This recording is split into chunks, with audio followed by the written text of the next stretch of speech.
So John Harbaugh, first time in his NFL career, he's going to go out with a different starting quarterback. The only head coach to have the same starting QB each of his first, really for him, 123 regular season games.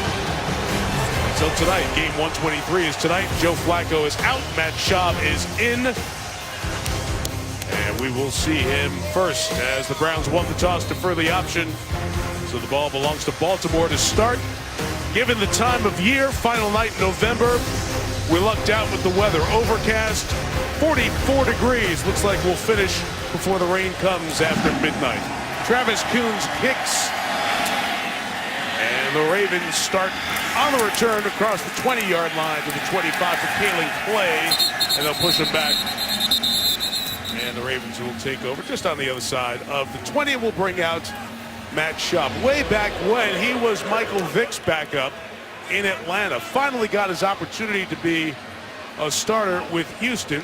Did get them to the playoffs, made the Pro Bowl a couple of times, won a Pro Bowl MVP. Then it all went south for him, John. He started throwing pick sixes. He was in Oakland last year, and now first time in a year that he gets a chance to throw a pass in an NFL regular season game. Got a full week of reps. He needs a completion early to get him going. Official start at the 25, and he throws on first down to Crockett Gilmore. The tight end gains just over 6 yards, 31-yard line. Gilmore is one of the familiar guys to handle it. Left side of the offensive line, a lot of changes. Eugene Monroe out, Colecchio Semele out. They're the left guard and the left tackle, so changes up front. In terms of handling the ball, Max Williams, the rookie tight end, will join Gilmore. The rookie Buck Allen, John mentioned. Kyle Juszczyk, the fullback, used a lot in the passing game. Officially gain of 6 for Gilmore, and here is Allen running for the first down to the 37-yard line. Let's go, baby, let's go. Allen is interesting, Mike. He's a rookie out of USC, 4th-round draft choice. He's going to be the bell cow now with Forsett out for the year. He can catch it, he can run it. He's got to do a better job picking up the blitzes, but I expect Baltimore to pound the ball at this Cleveland defense. They have been horrible against the run. They're bad last year against the run. They're bad this year. They are last in the league in run defense, this Browns unit. From the 37, it'll be a shot. First down throw, complete. Kamar Aiken with the gain right at the 45-yard line. I like what they're doing with Schaub. Run a bootleg on first down and then a little quick out. 3-step throw. Schaub is underneath the center. He's just going to take a 3-step drop. Uncontested quick out. Justin Gilbert at corner number 21 at the top of your screen will be targeted repeatedly tonight. Schaub had to hang in there one more second with the center Urschel for the snap.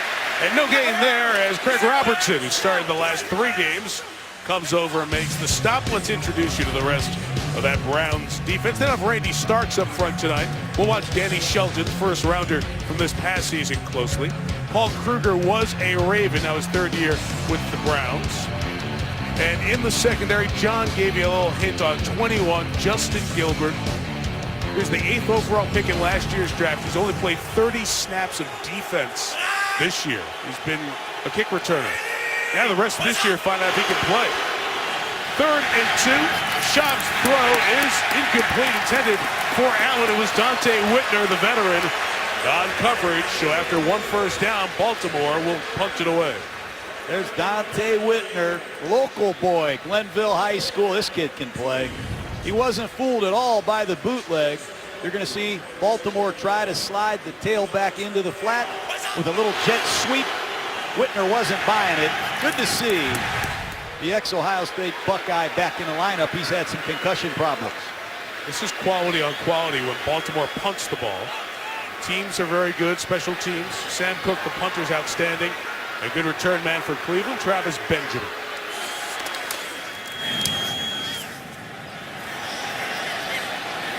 One kicked intentionally towards the sideline. It'll be 44 yards and out of bounds just at the 10-yard line, and that is where Josh McCown and the Browns will take over. BN's Monday Night Football is brought to you by Navy Federal Credit Union, federally insured by NCUA. Clipmaster, the #1 professionally installed garage door opener. And Verizon, better matters. Thanks to Cuyahoga River for over a century, they have been producing steel.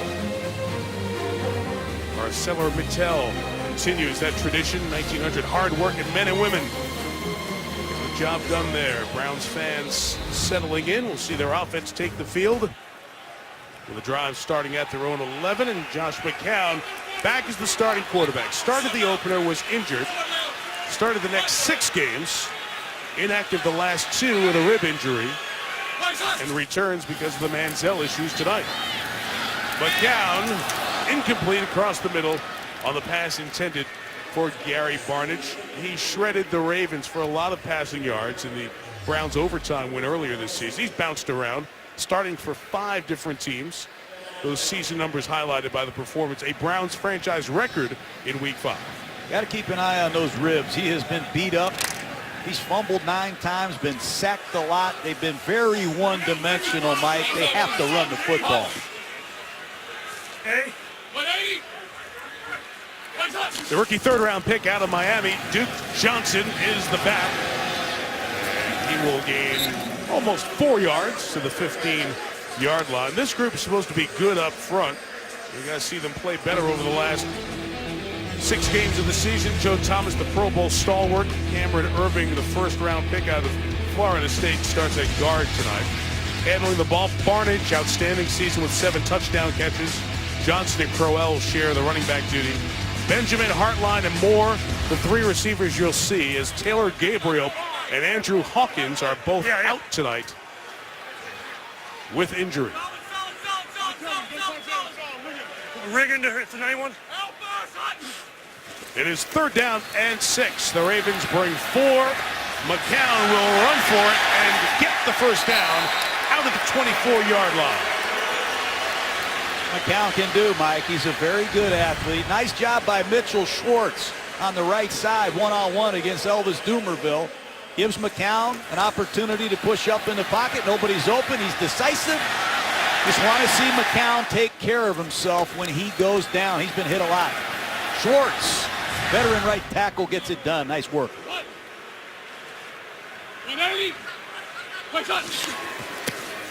1st down run, Duke Johnson. Met in the hole by C.J. Mosley, rookie Pro Bowler last year. Let me show you who else lines up on Baltimore's defensive side. If there's a player who's jumped out this year, John, Brandon Williams, 98.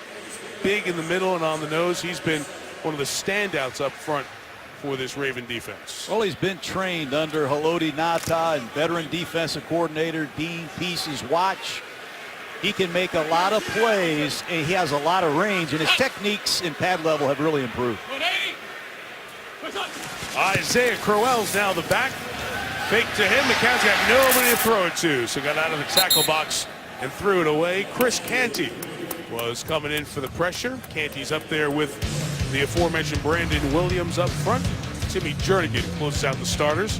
In this 3-4, Dumerville 4.5 sacks. Darrell Smith keeps going. Very good player in his 12th year in the league. You know, this secondary, only 4 interceptions, tied for fewest in the league. That's a group that has to pick up its play. And Cleveland saw that in that first performance, the 33-30 overtime win in Baltimore. Zachary Orr has come in this 3rd down passing situation. As the Ravens have 5 DBs, the pressure from one of them. McCown eludes the sack, stays alive, and flings it downfield, incomplete, towards Gary Barnidge. It was the pressure from Ladarius Webb on the corner blitz. They do a great job, this Raven defense, with some exotic looks. They bring Webb at the bottom of the screen. He's unaccounted for.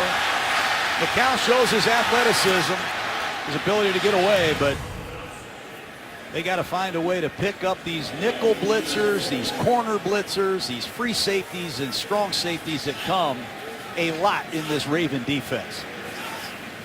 Another excellent punter, Andy Lee, formerly of the 49ers, set to kick it away, and it'll be from 5 yards closer to his goal line. Brad Allen, our referee tonight. False start. Offense, number 58. 5-yard penalty. Remains 4th down. Christian Kirksey flag there.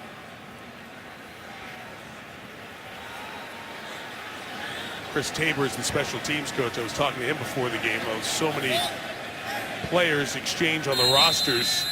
It becomes tough in special teams later in the year, and this group has maintained good solid ranking for Cleveland in all these special teams areas. See if that holds up tonight. Lee with a rocket shot. Big kick, 60 yards, sends Clay back to his own 19. And the rookie out of Utah, Kalen Clay, past Barnage, down the sideline, punter to beat, and Kalen Clay will score. That's why he was an All-America at Utah. Drafted by the Tampa Bay Buccaneers and released, and Ozzie Newsome saw something that he liked in this kid. That's why he brought him to Baltimore. And there's John Harbaugh, ex-special teams coach. Right down the numbers. He bounces it back toward the sideline, and he accelerates. Not a lot of wasted motion in Kalen Clay. He had a knack for this in college. He just got his first home run in pro football. Great work. 3 punt return touchdowns in his days in the Pac-12 with the Utes. There have been several different punt returners for this Ravens team this year. And Clay, in his second NFL game, takes it to the house on the 82-yard punt return. Justin Tucker on to add the extra point. Good job, Sam Cook, handling the snap. The special teams gets the Ravens on the board for the first time tonight. 82 yards to number 81, Kalen Clay.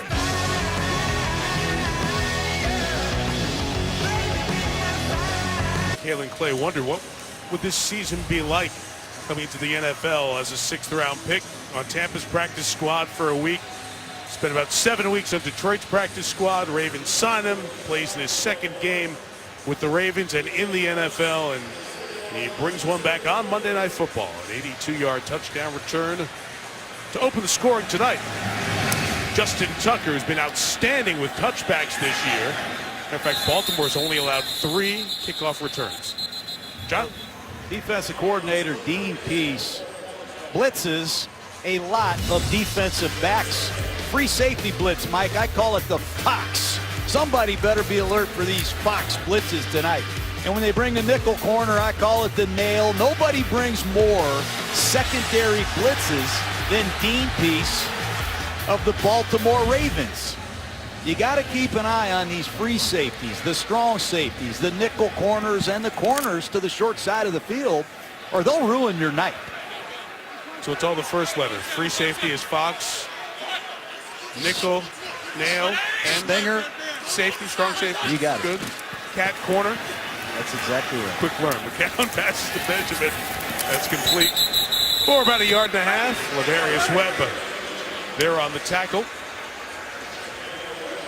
Well, Travis Benjamin's had a career year. He's in a contract year. He's done an excellent job as a down-the-field receiver, over 700 yards receiving. He's averaging 12.5 as a punt returner. He's been the #1 big play threat in this Browns offense. And he hurt the Ravens the last time they played. Let's see if Jimmy Smith, the veteran right corner of the Ravens, can shut him down. 2nd and 8. Fake to Crowell. McCown loading to the middle. It's caught by the tight end, Gary Barnage, having a breakthrough season as a Cleveland first down there. Well, they took a shot at Benjamin. And the one thing the Ravens have done a great job of in the last few weeks is not give up many big plays. That time they have a double move to Benjamin down the field. He's not open, so McCown resets and finds Barnage, who's a great story, Mike. But you must keep an eye on Travis Benjamin down the field. They're going to try to get double moves against safeties and corners throughout the night. The 34, it is Crowell. 2 hands on the ball as Will Hill makes the tackle from his safety position. A good first down run by Crowell. So McCown's got 2 backs he's dealing with tonight, essentially. Duke Johnson, the rookie, and Crowell in his second year out of Alabama State. Had a good splash start to his rookie season See those 8 touchdowns. This year only averaging just over 3 yards a carry. Just hasn't been there for either running back on this Cleveland team. They have not blocked very well. They've had way too many negative yardage runs. Right around 15% of their runs have lost yards. McCown hit as he flings it to the sideline. Pass incomplete. Pressure was coming from Timmy Jernigan in his second year out of Florida State. We got John DeFilippo as the offensive coordinator. Youngstown, Ohio native, 36 years old.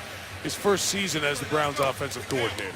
I think he's a good coach. He's just been the 6th different offensive coordinator in 6 years, Mike. Hard to develop an offense when you change coordinators, snap counts, systems, and players year in and year out.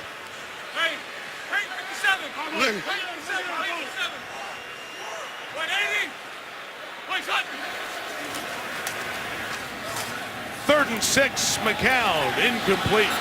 No blitz came that time. It dropped in the coverage. Coverage was good. Treese Wright back there. And Mike Pettine's offense will come off the field. Well, it's very good coverage because Dwayne Bowe hasn't been open since he's been here. The ex-Kansas City Chief with only 3 catches. No separation, no chance in this league. Really, Bowe's only active in playing because of the injuries to Gabriel and Hawkins that we mentioned a moment ago. So one more time, Lee will punt.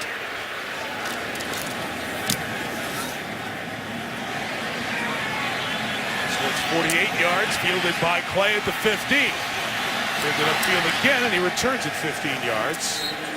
To the 30-yard line, Johnson Batamosi in on the tackle. Ravens up 7 and on the field in a moment.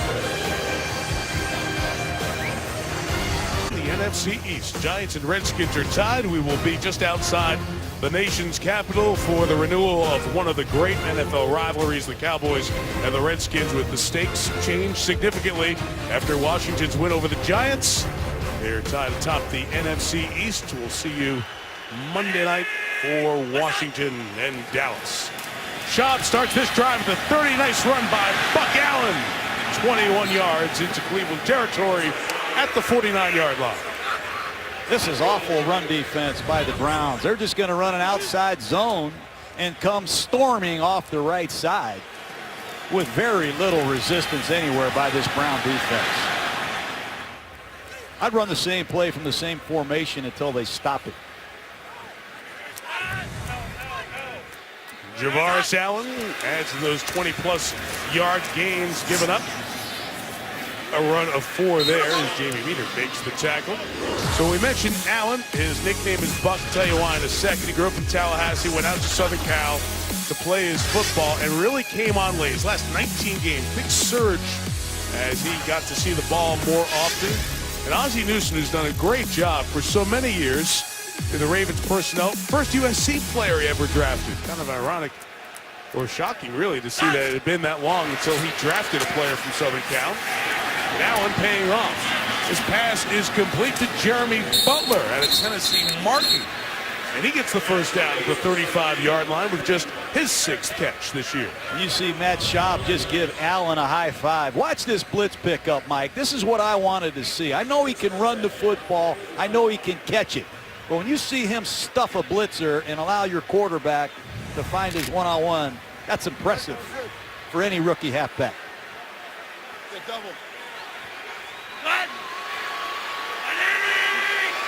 First and 10 from the 35. And Schaub swinging it out. 2-use check. It's complete. Yeah, I know what play that was. Spider 2 wide banana for a gain of 3 yards. My good friend Mark Trestman, the offensive coordinator of the Ravens. He does a lot with this Ravens system. They have a 2-back set. He has a single back set. You'll see no back offense. You might even see some no huddle. But they have kept the Gary Kubiak zone stretch running game. They've had some injuries up front. They've had injuries everywhere, but they would love to run the ball repeatedly at the Browns. 2nd and 7. Allen's going to run to the right and only gain a yard. So we mentioned Buck Allen is the name he went by at USC. His first name, given name, is Javaris. In high school, there was a guy named Jabaris on his team. So he was the younger one. This guy Allen, Javar, is here. So he was the young Buck. Thus he became Buck Allen. The name stuck. It's gone on. It's a heck of a lot easier to say than Javaris. So Buck Allen it is. I appreciate your research, Mike. 3rd and 6. And the Browns put on some pressure here. They rush 4. Schaub delivers high and incomplete as that pressure was bearing down on him. That's Mike Pettin, the ex-defensive coordinator for Rex Ryan. And you see the roots that he brought with him to Cleveland. It's an overload blitz coming off your left side. The Ravens are 1 short. And Schaub has to get rid of it under duress.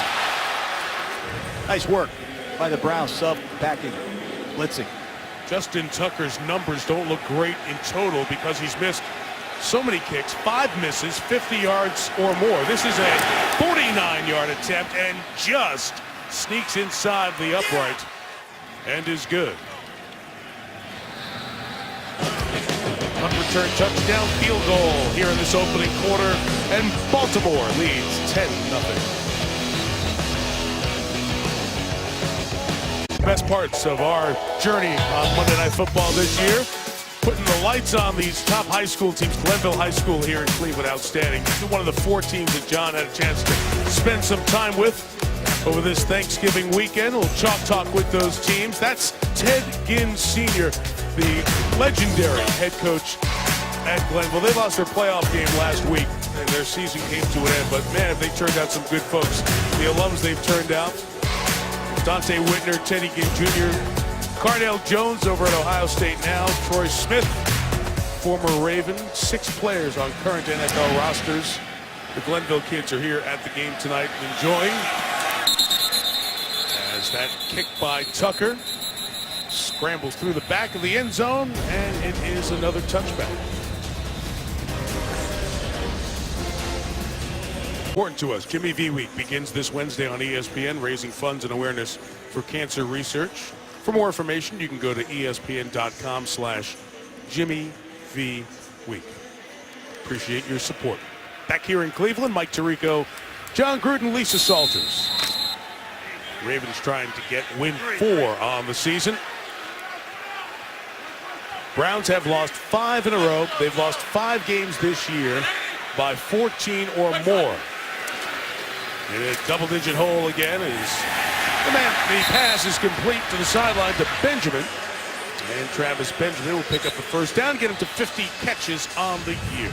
They like to bring Benjamin in these close splits, and he gets his width and depth as he releases, but they better protect better than they are right now because McCown continues to take a beating.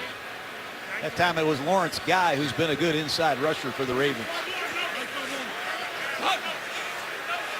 It started from week 1 with McCown putting himself in harm's way.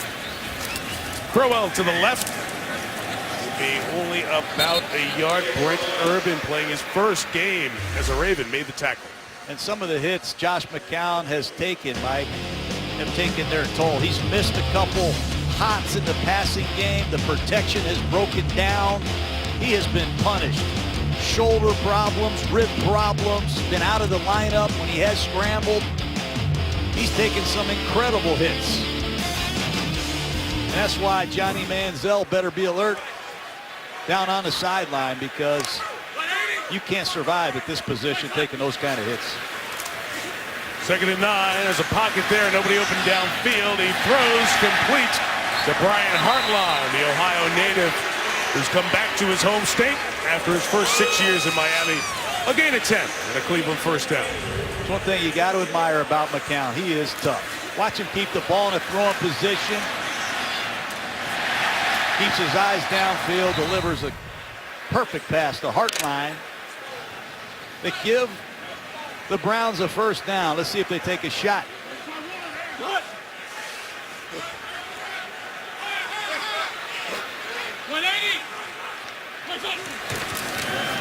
Run, Crowell. Gain of a couple of yards. your appreciation over the years, veteran quarterbacks like this, like McCown, who's 36 years old. I mentioned how many teams he's been on. He's been a starter in 5 different places. You know, it's one of those guys who say, well, it's our best available option. But for him, I respect the fact that he comes in and does such a professional job here, knowing he's holding a place for Manziel to get ready down the line. And he's been a great leader and a great mentor, and he's earned a lot of respect, just like Matt Schaub has for the Ravens. Look what Matt Hasselbeck has done for the Indianapolis Colts at age 39. These are valuable commodities, quarterbacks, whether they're starters or not. 2nd and 8. Benjamin gets the hand, and he'll get the first down. Look out over there on the Browns sideline. Paul Kruger on defense took the biggest hit on that play. Everybody gets up. Okay, it's a first down for Cleveland. Might be the fastest man in pro football. Travis Benjamin reminds me of a guy I coached, Joey Galloway. He could leave you in the dust. He's going to get a nice payday. He's had an outstanding season in year 4 here with the Browns. Came back from a torn ACL, free agent after this year. Galloway's on TV more than we are these days. He's unbelievable. Joey doing a great job in the college football studio. 1st and 10 from the Ravens side for the first time. It's Barnidge with the catch. And Gary Barnidge will gain 9 as Darryl Smith brings him down. Gary Barnidge beat up the underneath coverage of the Ravens when they played in Baltimore. Here he is against Darryl Smith. I call that a jerk route, Mike. You hook over the ball, and then you jerk your body away from where the defender is, and you can see how comfortable McCown is with the veteran tight end who's come out of nowhere. He has more catches this year than he did in his first 7. 2nd and 1. Duke Johnson bouncing it to the outside, and Johnson will have a first down for Cleveland. Flag down in the secondary as he's tackled at the 29. I think they got Marlon Moore on a hold.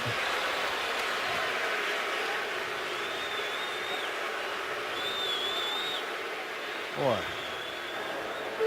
Holding. Offense, number 15. 10-yard penalty. 2nd down. That is Moore, the receiver's mostly a special teamer, but in tonight because of the other injuries. I thought he pulled off. That's not holding. I don't understand some of these penalties I'm seeing. Is Jerry here tonight? Jerry Austin is here. He's actually 4 feet from you. How can you call holding on that? It just it ruins the drive. They're trying to get their running game going. The kid makes a nice run, and it's a phantom holding call. Sorry, Mike. No, that's fine. Jerry's just pleased that you show him the same respect you did when he was officiating and you were coaching. Man, it's 4 feet away from you. You're asking if he's here tonight. Flag makes it 2nd and 4 from the spot. McCown in trouble and brought down. Man, he's done that a time or 2 in his career. Elvis Dumerville, 95.5 sacks. With that one, which brings us to the end of the first quarter. All 10 scored by the road team after 1 in Ohio. Baltimore 10, Cleveland nothing.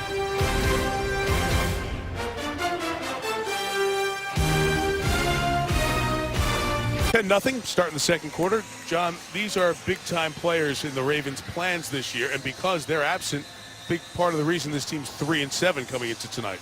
This is tough, Mike. These are your leaders. These are your tone setters. It's hard on the head coach to walk in and see the team without these 4 men sitting there. I just hope they all return healthy, and you got to credit the Ravens for continuing to play hard through this adversity. Top sack man here in Suggs, the quarterback who's been there every start that John Harbaugh has been the head coach, 7.5 years.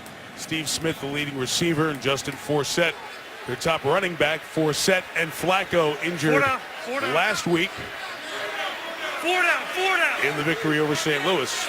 The sack by Dumerville, whose numbers are down because in part of the absence of Suggs, makes it 3rd and 10. Josh McCown has 5 rushing and will throw underneath. Complete. Barnidge can't get there. He's going to get all of those yards, and he's slung across the body of Will Hill. What's Mike Pettin going to do? Your team's 2-8. You're down 10-0, and it's 4th and a yard. I think he's going to go for it. Got to keep an eye on McCown and the bootlegs in these situations. Offensive coordinator John DeFilippo, he loves bootlegs in 3rd and 4th down in short situations. Top Timeout taken by the Baltimore sideline. 39 seconds into this second quarter. Baltimore, their first. Mentioned Mike Pettin, 49 years old. Got this job after all the time with Rex Ryan as the defensive coordinator. You go back to 2002, he was coaching in high school. His dad, a legendary high school coach in Pennsylvania, and got this opportunity to be a head coach. And the Browns looked like they may have been making progress last year, John, when they started 7-4. But since then, it's been a free fall. They lost their last 5 last year, and it's 2-8 to start this season. A lot of reasons for that, Mike. Offensively, they lost their offensive line coach after the first week of the season. They've had injuries themselves, and they can't settle on a quarterback. Tough to win in this league. Short.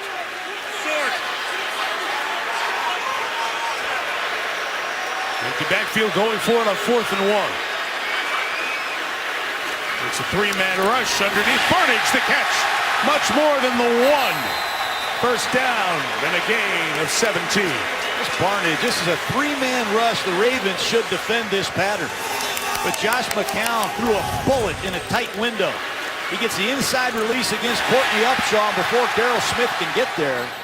Barnage is off and running. What a beautiful tight window throw by McCown. And Barnage, a good north-south finisher. Barnage is 30. I had him back in his college days at Louisville, part of a very prolific passing offense, but really got labeled as a blocker here in the NFL until this year. From the 20, Benjamin using the speed on the edge.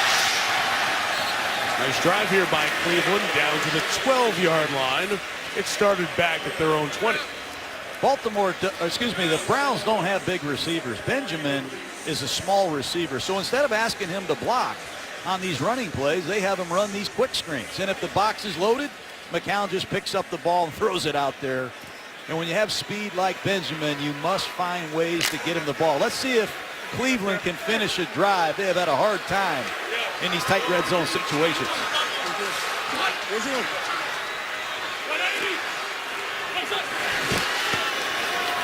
Crowell couldn't get away from Darrell Smith. Gain of only a yard. But this guy was a good tackler back with Jacksonville for many years. Came here as a free agent. He's continued that prowess. Well, nothing fools him. The back block's going to come from offside to formation. He sees what he needs to see, and he can make one-on-one tackles with the best of them. Hard to believe Jacksonville would let a player like that out of there. He tackles 3 times in his 9 years with the Jags.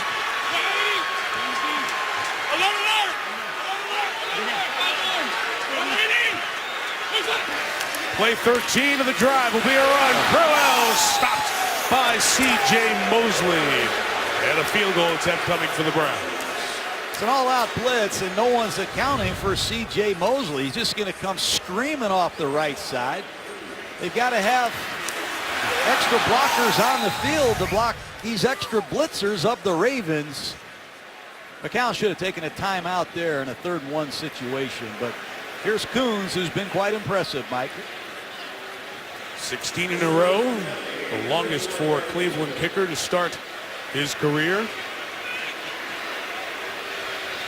The game winner at Baltimore, 32-yarder when these teams met. And he knocks that through, put himself atop the NFL list. Start your career 17 for 17. ESPN's Monday Night Football brought to you by GMC.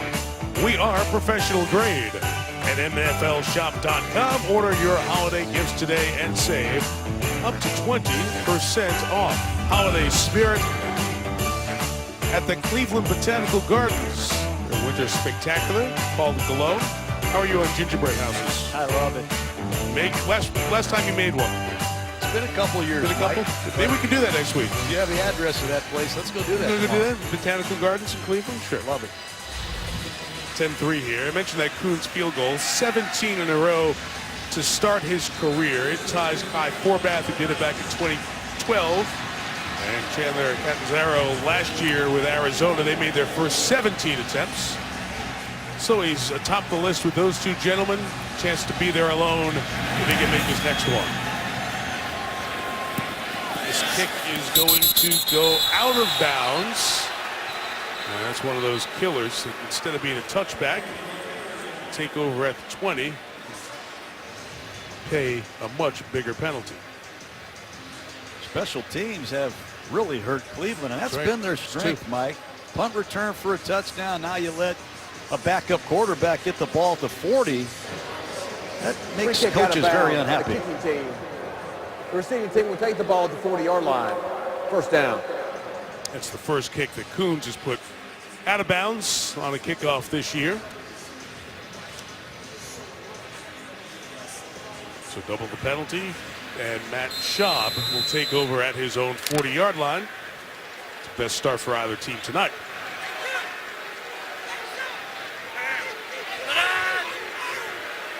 The 34-year-old University of Virginia, Matt Schaub.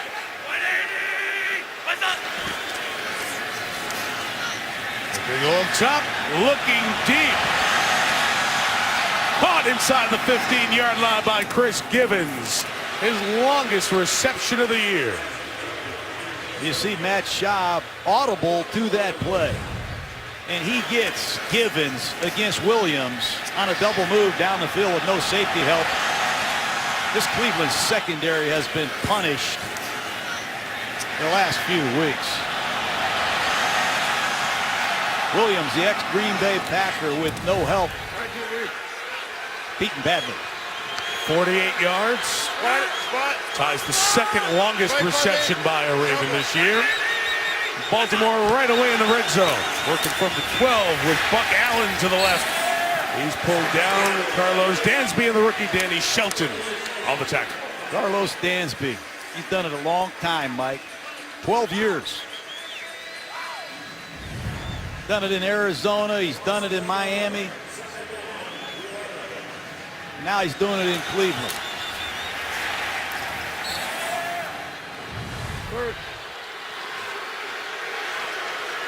His second year at the Browns, over 40 sacks, trying to close in on that 40-20 club if he can get a couple more picks.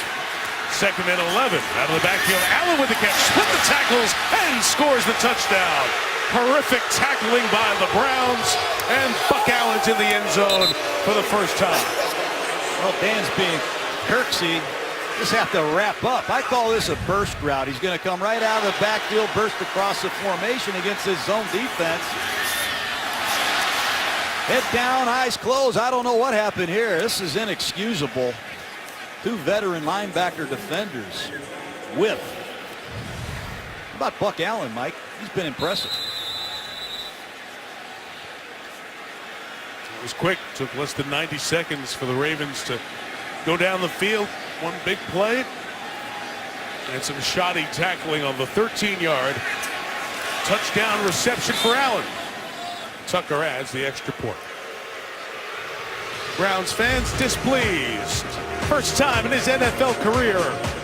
Buck Allen in the end zone. 17-3 Baltimore.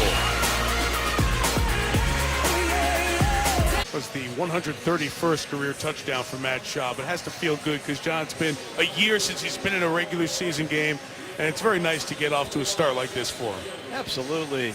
He's been to 2 Pro Bowls, Mike. People forget he won 15 out of 16 at one point as the quarterback of the Texans. He's their all-time leading passer.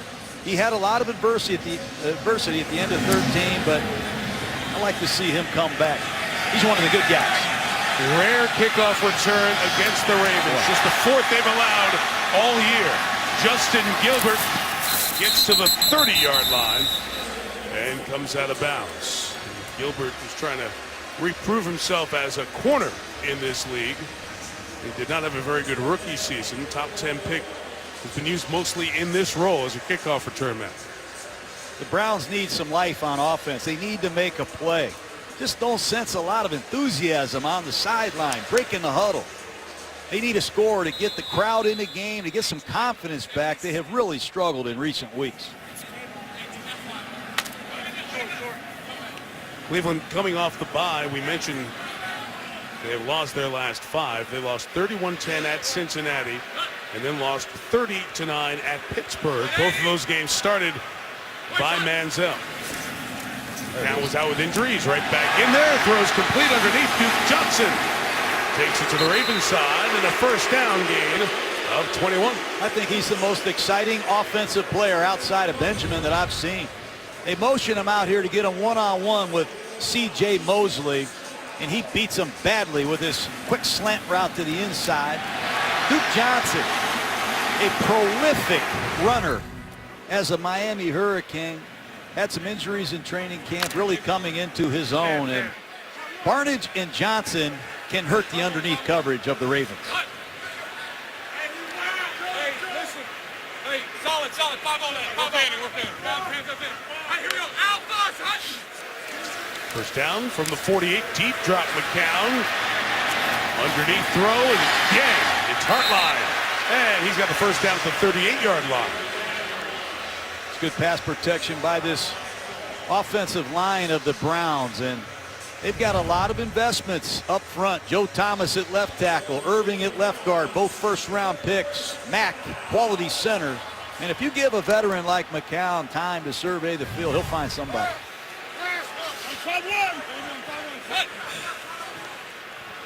180.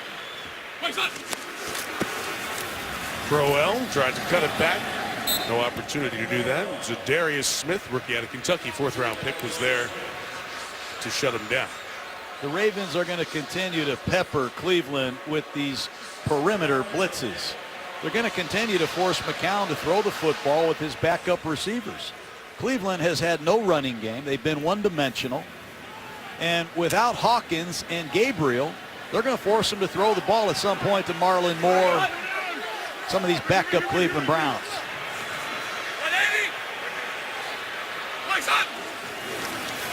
2nd and 10, Dumerville coming in unblocked, but completed before he got hit. It's Benjamin for the first down. Good job by McCown. Stayed in the pocket. 2 veterans exchange respect. Just a slant route by Benjamin. And McCown did a great job getting rid of that ball in the nick of time because Elvis Dumerville was looking for his 2nd sack of the night. It was a slow start, but McCown's been perfect these last couple of drives. Last drive was 14 plays. It stalled and led to the Coons field goal. From the 27, work to Hartline again, and will get pulled down by Webb on the right side. The flag is down, back by the quarterback.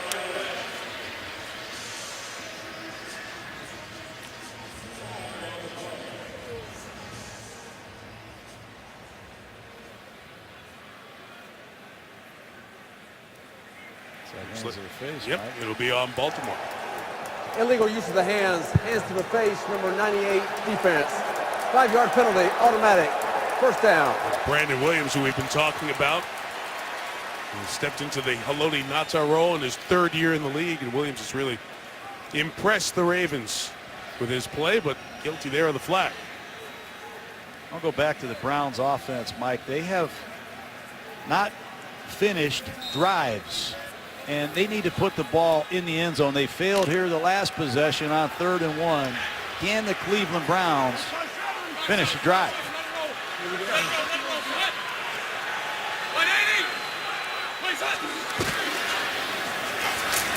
Isaiah Crowell runs to the right.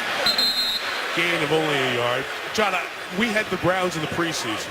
I'm surprised that their running game has given them nothing really this year to talk about. I am too. Now, Andy Moeller was their offensive line coach. He was released after the first week of the season. George DeLeon took over. So you lose your line coach. Their left guard Bitonio is out. They really don't have a true blocking tight end. I can't explain it, Mike. It has not been good. Players like Thomas and Mack. A mistake up top. They'll swing it out quickly to get it to Johnson. Made a man miss and got to the 14-yard line. Well, these shifts are driving Baltimore crazy. That time they shifted Duke Johnson out as a wide receiver, and Darryl Smith and C.J. Mosley are saying, you go cover him. That man is quick. Top of the screen, you see Duke Johnson. Mosley finally went out there late to go get him. He is quick. This is what you talked about, John. Having success down here in the red zone, 3rd and 2. 180. Trying to run it with Johnson to the right. Use that speed to accelerate and get the first down just outside the 10-yard line.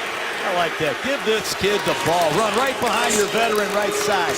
Greco, Schwartz, and Alex Mack at center, and that's a beautiful first down. We have a Raven down. And it's C.J. Mosley, their number 2 tackler. It's such an important part of what they do defensively.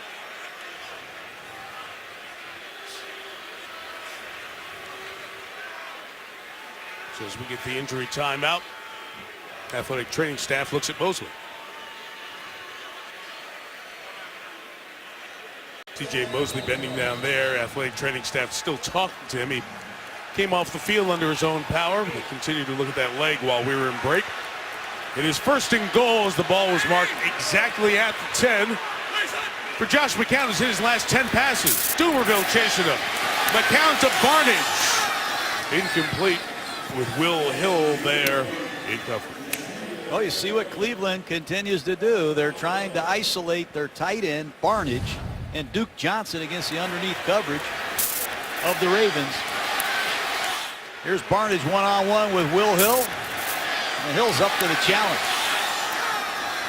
Barnage had the circus catch, perhaps the highlight catch of the season until Odell Beckham's yesterday in Washington in the first meeting between these teams. Duke Johnson, the running back, on 2nd and goal. Here's McCown. Thought about running. Backs out of that one.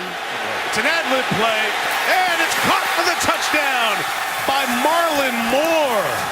His 3rd touchdown catch of his career. And he's been in the league a half dozen seasons. That is not how the play was drawn up, but credit Josh McCown. Look like Johnny Football right here. He pushes up. He's going to reverse his field. And he keeps his poise and has a sense to find Marlon Moore, who did a great job working with his quarterback when he saw him in trouble. Moore got knocked down. He got up. He kept alive, and he scored a touchdown. That's unbelievable. Last NFL touchdown for Marlon Moore, October of 2012 when he was with the Dolphins.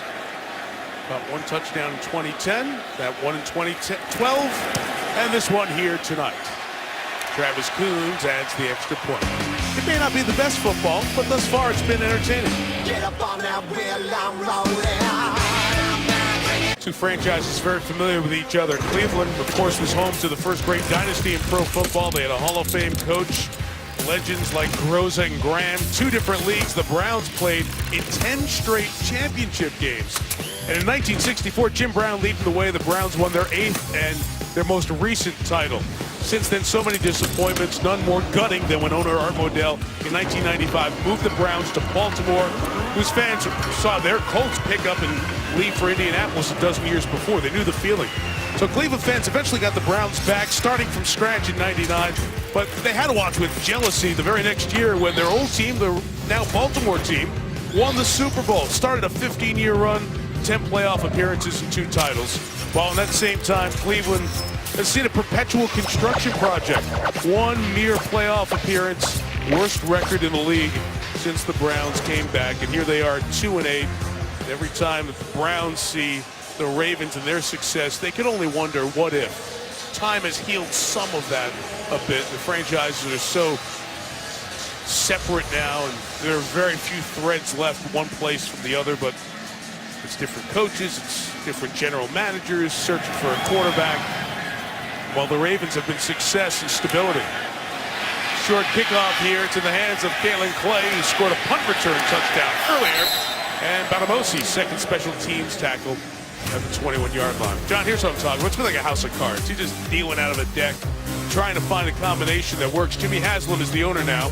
Second owner they've had since 2008. It's all in the last 8 years. Ray Farmer's their 5th GM. Mike Pettin, the head coach. fifth, and often the GM and the head coach haven't come in together. DeFilippo, the sixth offensive coordinator. Jim O'Neill, the fifth defensive coordinator. Game's hard enough when you have stability. When you have instability, you got no shot. That's been the reason the Browns have been as bad as they have been since coming back in the league. Shaw, 21. Buck Allen slips and falls, and it's a couple of yards. Man, we travel around the country. We talk about stability and trying to find it.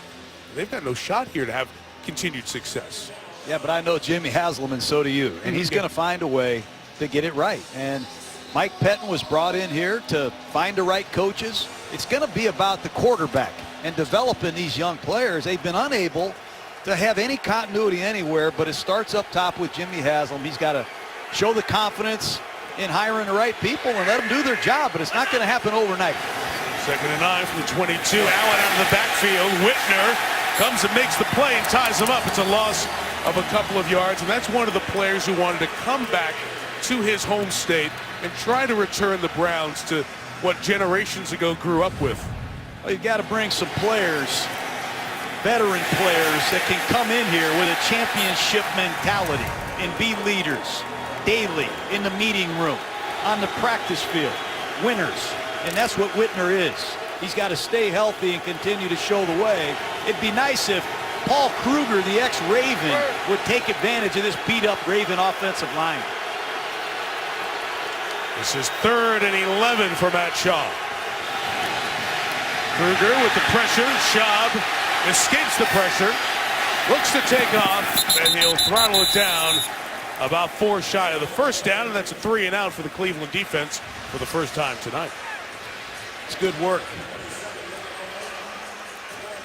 An immediate stop. And here's Benjamin. And Cook, as good a punter as he is, he's got to be very careful with where he places this football, because Benjamin can be a nightmare.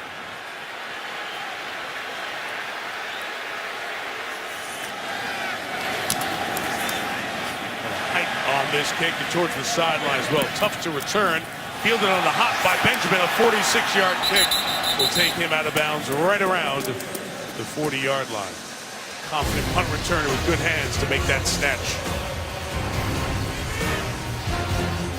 Well, there's Johnny Manziel over on the sideline. It was a couple of weeks ago that Mike Pettine said he was going to be the starter going forward for the rest of the year. Then the video surfaced of Manziel during the time when the team was away because of the bye week. And once that video surfaced, it was the decision by Pettine, the head coach, in consultation with everybody else in the hierarchy, to take the starting job away for now, and we'll see as we go forward when Manziel will get back on the field. And Josh McCown was put back in position going forward. Very simple in Pettine addressing it. Said Manziel violated the trust we put in him for the bye week. We expected him to handle it the right way. He didn't. So Manziel is dressed tonight. And watching McCown at work and throwing. Completes a Hartline, and he's doing some good work too, Josh McCown. That pass complete for the first down at the 45-yard line. Back to Josh McCown. He is ripping the Ravens. 457 yards he threw for in Baltimore against the Ravens.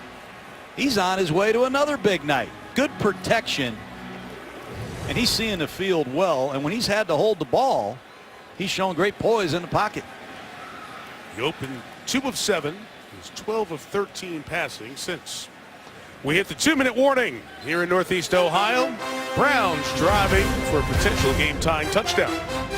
We're closing in on the Toyota halftime with Chris Berman. It will include Boomer's final drive by Brock Osweiler and company last night. Russell Wilson in Seattle with a big 5-touchdown game as well. Messrs. Schefter and Mortensen will have the insider update, which will include the latest on Gronk and the Rob Gronkowski injury. Yet another injury for the Patriots to deal with. New England knocked from the ranks of the unbeaten last night, so only Carolina with a 0 in that right-hand column. All the reviews initiated by the replay booth upstairs. Inside of 2 minutes left. McCown, rocket shot, middle. Barnage to the 14-yard line. They are shredding the Ravens. Again, 31 on that pass and catch. There's no pass rush at all. And Barnidge is going to nod to the outside and beat Will Hill easily down the seam for another big catch. Credit Josh McCown, but a huge assist to this offensive line. Defensive coordinator Dean Pease has got a blitz to get there. The only man that's had any pressure has been Elvis Dumerville. A couple of times Dumerville was unblocked when he came in. Cleveland gets the ball to start the second half, so they're trying to score at the end of the half and get it back. Here's 5 rushing. McCown slinging. Incomplete. Sharice Wright knocks it away. How about Sharice Wright? He's been all over. Was with the 49ers, released. Then the next week he plays for this Ravens secondary. And again, it's Elvis Dumerville working against Schwartz at right tackle. He's been close. He's gotten there once. Brown's got to be very careful with Elvis Dumerville in these passing situations. Got to keep an eye on Duke Johnson. Screens and out of the backfield routes against these underneath linebackers have been effective. Zachary Orr back in there for the Ravens. Here is Johnson on the draw. It's out 10. Tackle at 7. Kendrick Lewis came over from his defensive back spot. Johnson's quick. I don't know any Miami Hurricanes that had more rushing yardage than Duke Johnson, and that's saying something with Frank Gore, McGahee, and Clinton Portis. He's one of the most productive Hurricanes I've ever seen, and you got to like him if you're a Cleveland Brown fan. 3rd down, a long 3. They've been using this no-back formation to find Gary Barnidge at the bottom of the screen whenever possible. They move Barnidge in motion. McCown underneath Hartline. 1st down, timeout. Cleveland should be here. And it is with 19 seconds left. There's nowhere to find a pass rush. And you're used to seeing Pernell McPhee. You're used to seeing Nata, Suggs. The rush is not anywhere close, and it gives McCown plenty of time to get to his 2nd and 3rd receiver. And you see Courtney Upshaw, who got his 1st sack of his career last week. Dumerville needs some help.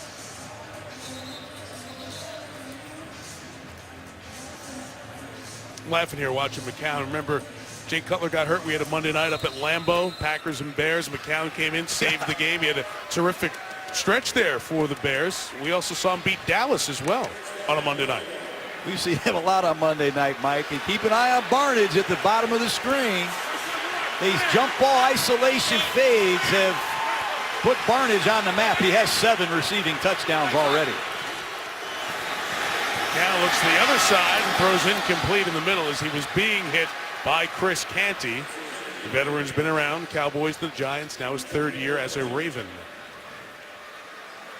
15 seconds left, 2 timeouts. You see Jimmy Smith talking to Barnidge. Barnidge wanted the football in that isolation situation. Let's see if they give him another opportunity. Barnidge has shown the knack. 91 games before this year. He caught 3 touchdowns. Got 7 this year. He's up in the stack there. That bunch to the right. And John Harbaugh ran down. Let's give our guys a look. He's one of our timeouts. Ravens stopping.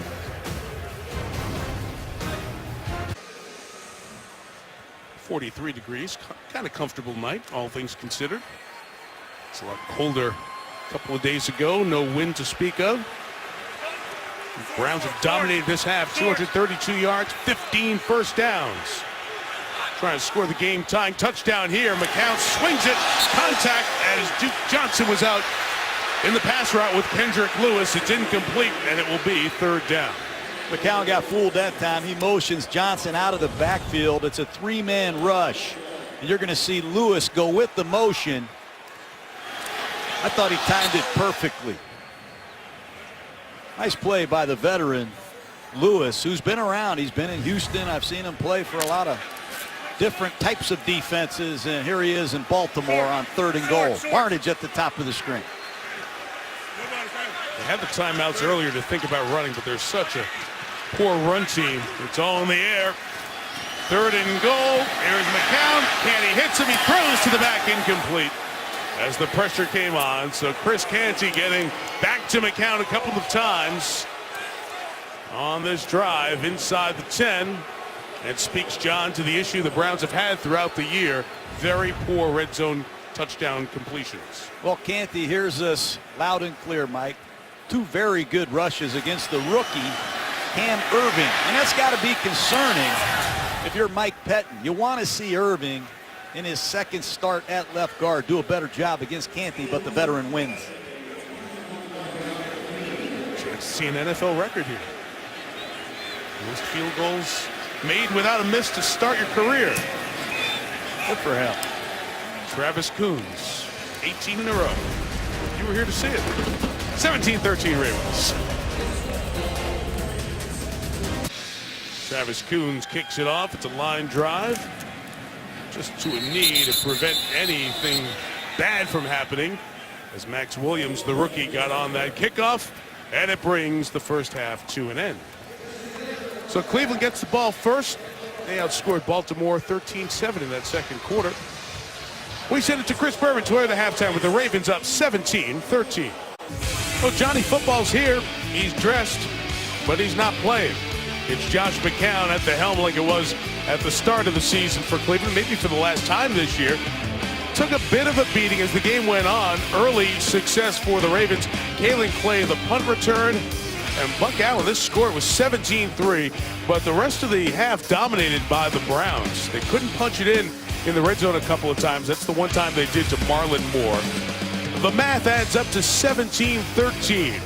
And the ball coming Cleveland's way to start the 3rd quarter here on Monday Night Football. Mike Tirico, John Gruden, Lisa Salters down on the field. We'll hear from Lisa momentarily. Not a very good offensive half for the Ravens. 17 points, 17 plays, just 5 first downs. They only had the ball for 9 minutes. Thank you. Nice assist there, sir.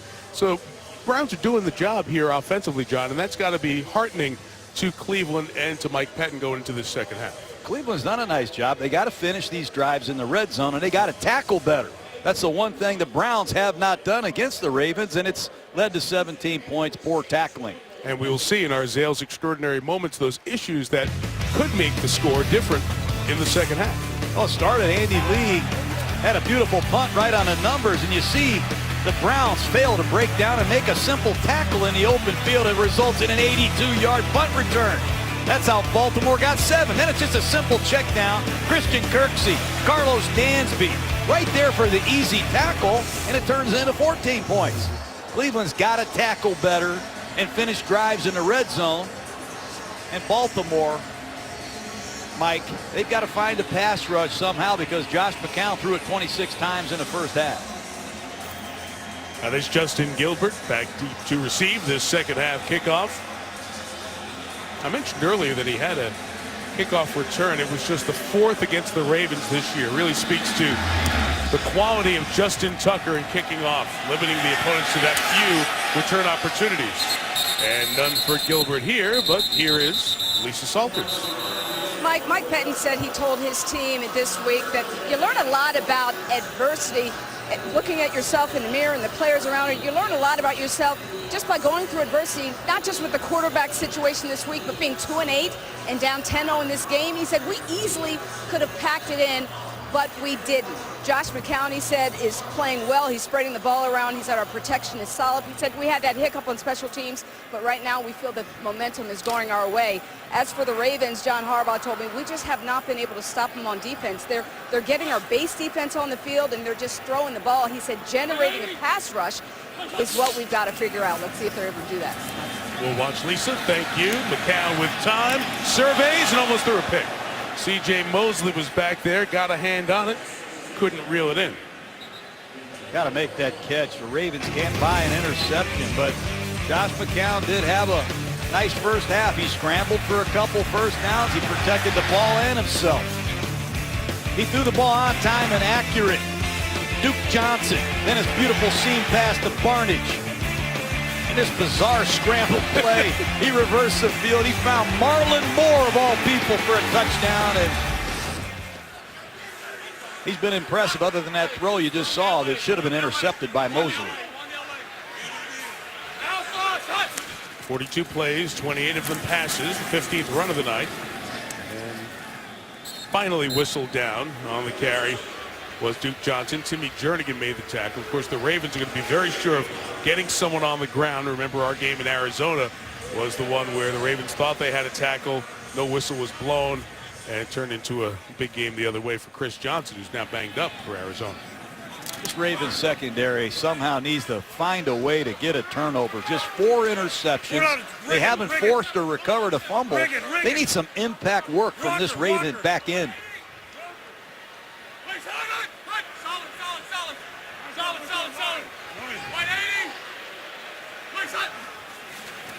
Third and 7, they rush only 3. McCown's got to find an open spot, an open man. Stopped short of the first down is Johnson. Mosley joins Hill on the 3-and-out stop for the Baltimore defense to start the second half. Is that a nice play by C.J. Mosley? It's a 3-man rush. There's 8 Ravens in coverage, and you got to key the quarterback. Sense these crossing routes in front of you. When that ball's delivered, you rally, and you make a tackle short of the first down. Well done.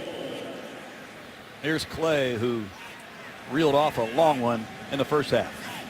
82-yard punt return for touchdown. Andy Lee to kick it for Cleveland.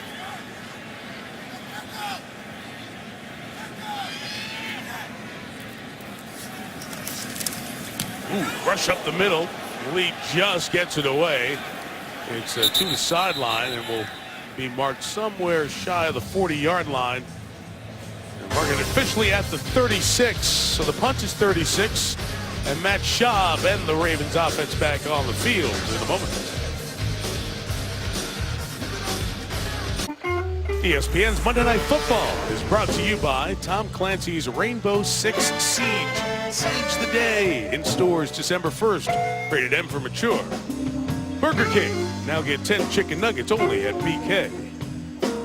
And ESPNFanshop.com, powered by Dick's Sporting Goods. It's Travis Haddock's music icon here in Cleveland. It's over at the Music Box Saturday. Good tunes there. Let's see if they throw to the fullback use check on first down to start this half. The Ravens have done that a lot thus far this year. Browns are ready for it. It's pass incomplete for Kamar Aiken, the wide receiver.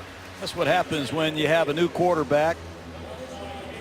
Timing often is off. That time, watch Schaub come out of the fake, and he's going to throw the ball before Aiken is ready for it. Timing, location affects accuracy, and that's a problem when you change quarterbacks this deep into the season.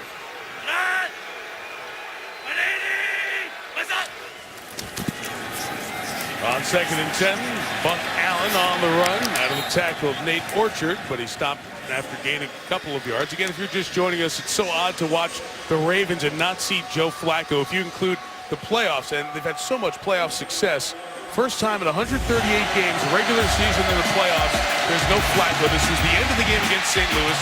His own lineman rolls back up into him late. James Hurst, who was in there as a backup. Flacco ran 3 more plays, finished that drive. It is an ACL and an MCL tear that they're going to have to work on. Surgery hasn't happened yet. Swelling needs to go down. They might do the MCL, might not have to do the MCL. Certainly in time they'll get in there, repair the ACL, and they expect him to be ready for training camp next year. Schaub, third down, is intercepted. Carlos Dansby with the pick. 6, touchdown, Dansby. That's why Matt Schaub is no longer in Houston. It's the interceptions that are run back for touchdowns. It's almost incredible how many times the ball is intercepted and returned against Matt Schaub. It's a zone blitz. You're going to see the linebacker see the throw the whole way, and the Cleveland Browns are on the board early in the third quarter, and Matt Schaub, he changed the protection. He had time to look over the field. He just forced the ball, and Carlos Dansby with interception number 19 of his career. Dansby had a 35-yard interception return for touchdown against Peyton Manning in Denver earlier this year. and now gets shoved for 52 yards. An extra point is just good by Coons. They get 20-17. Dansby back in the end zone on a pick six one more time, and the Browns are on top by 3.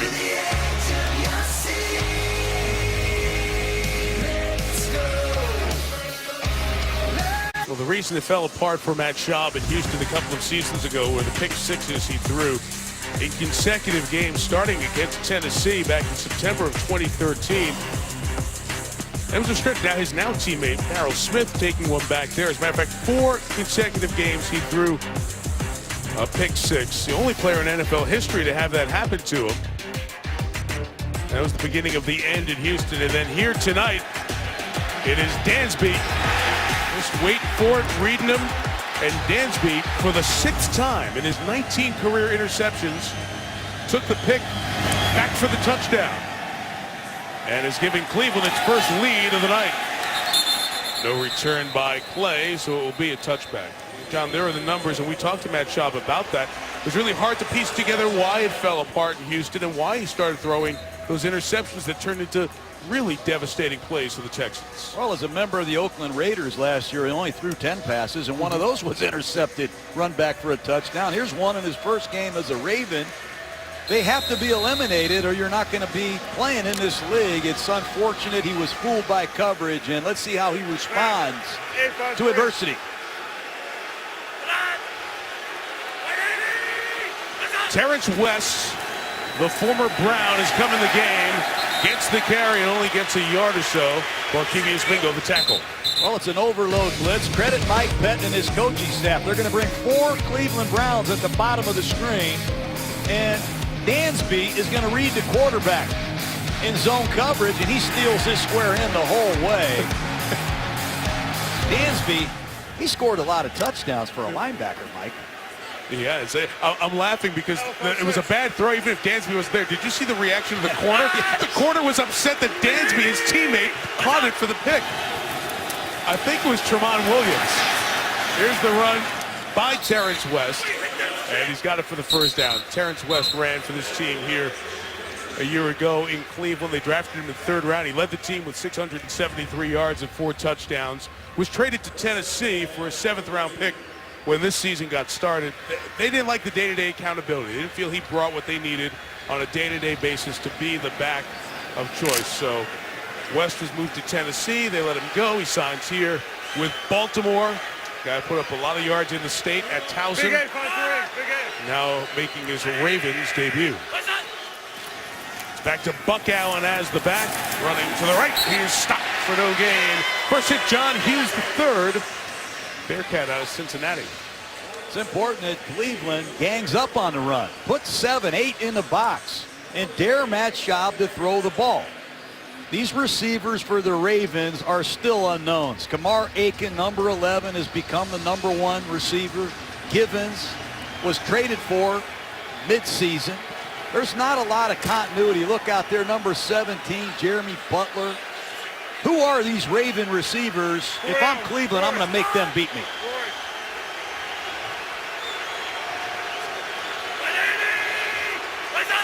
Max Williams, the tight end, was the motion man.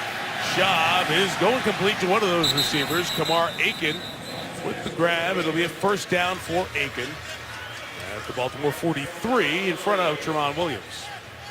Tip your hat to Aiken. He's undrafted out of Central Florida. It's a timing square out. He beats Williams for the first down, and they were counting on another Central Florida receiver, Mike. Their first-round draft choice, unable to play all season, and Aiken has taken advantage of his opportunities.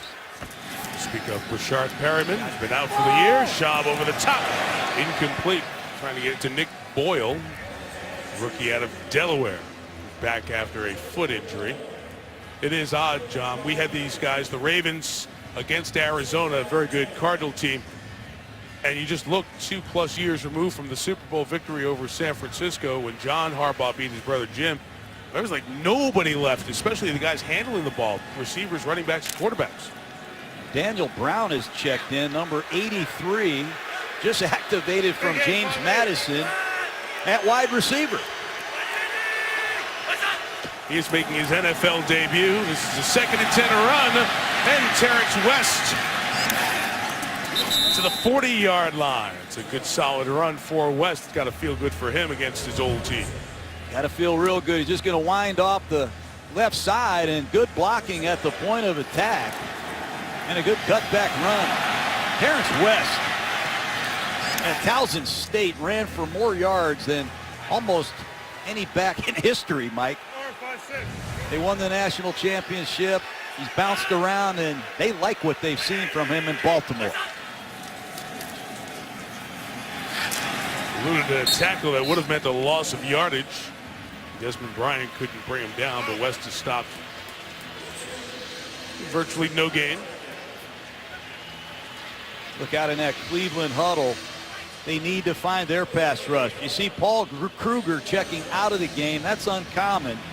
Kruger had 11 sacks last year. He's been awful quiet this year. They need to get something from Barkevius Mingo, number 51. He's the highest drafted Cleveland Brown they have here. They take what, 6th overall in the draft back in 2013. 2nd and 10 to Schaub. It'll be complete. And Jeremy Butler slides forward. Let's see where they're going to put that mark. And they give him the yardage for the first down or not? Be a little short, I believe, Mike. And he's 3rd down and 1 situations. Mark Trestman uses a lot of different kinds of plays. Last week he ran a couple toss cracks, jet sweeps, quick screens. Let's see if he runs it right down their throat with this 2-back set. Juszczyk leading the way for West, not going to get there. Well, Craig Robertson is not going to get credit for the tackle, but Robertson's penetration, big reason that the rest of the folks were able to get there. Jamie Meter, he's another ex-Baltimore Raven. Small college player from right here in Ashland.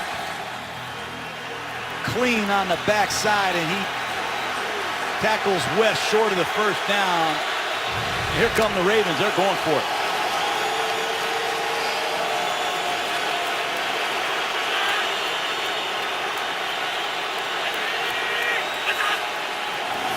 Throw it on 4th and 2, and there is Juszczyk.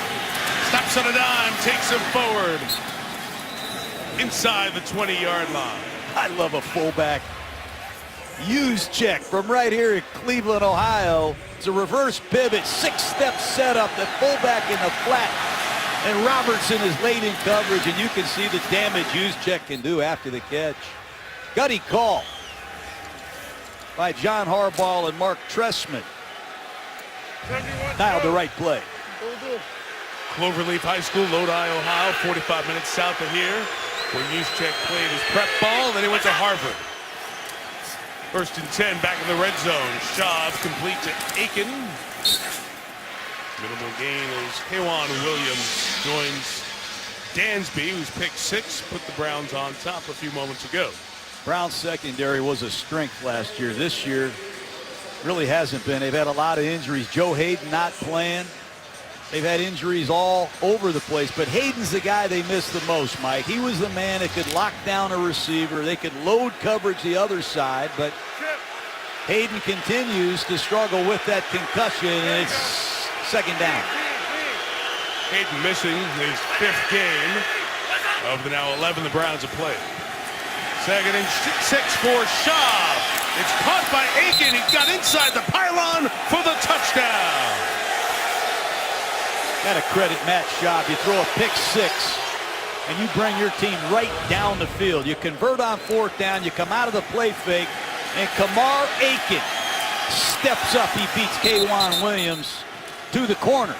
Nice job by Gibbons clearing it out. And Aiken gets the ball across pay dirt. Must credit the Ravens and these men that are stepping up. And they responded to the challenge, Mike. And Schaub using play action again for a touchdown pass. You get all the looks at it there so they can confirm it via replay. And as you said, a very nice drive capped off by that play action toss to Kamar Aiken, 4th touchdown of the year. Extra point added by Justin Tucker. What was it, 33-30 in the first meeting, week 5? Get so bored rolling over again. Throw Hall of Fame just adjacent here along the lakefront in Cleveland. So many great artifacts there, memories of the great music. 1964, the British invasion. Beatles and the Stones come to the States. Top music of that time as well. Movies as well. Elvis starring in Viva Las Vegas with Ann Margaret. Please don't sing, John. Oh, Pretty Woman. Roy Orbison singing 1964. That's, of course, the year that the Cleveland Browns were last champions in pro football. 1964 was a good year, Mike. Mick Jagger, Jim Brown, championship football here in Ohio. It'd be exciting if this franchise could come back, get the energy that it once had, but it's going to take great players and great people, and we'll see what happens. Cleveland fans always get so frustrated because you do a Cavs game, when they get close in the finals, you do the Browns game, you're always leaning back to this time, 64, last time they won a championship here in Cleveland. Close calls with the Indians, but still they wait in hopes that someday it'll be a title town again. Justin Gilbert with the return, taken out by the kicker. Tucker went low and got him at the 32, and Gilbert is injured on the play. And Gilbert over there on the sideline. The Ravens athletic training staff waits until the Browns folks get there to look at the injured player. Getting a medical assessment on the 8th overall pick. Justin Gilbert brought that kickoff back. Justin Tucker taking him down there. Hits him on the knee, but watch the back of his head as that helmet with the whiplash comes crashing down on the sideline. So the unaffiliated neurotrauma consultant over there with the Browns medical staff assessing Gilbert. First down pass to Brian Hartline is taken out to the 39-yard line. It'll be a gain of 5. It's the 3rd time Josh McCown has thrown the ball quickly to the outside. He is getting a read on these blitzes of the Ravens on these early down running plays, keeping the Baltimore Ravens off balance.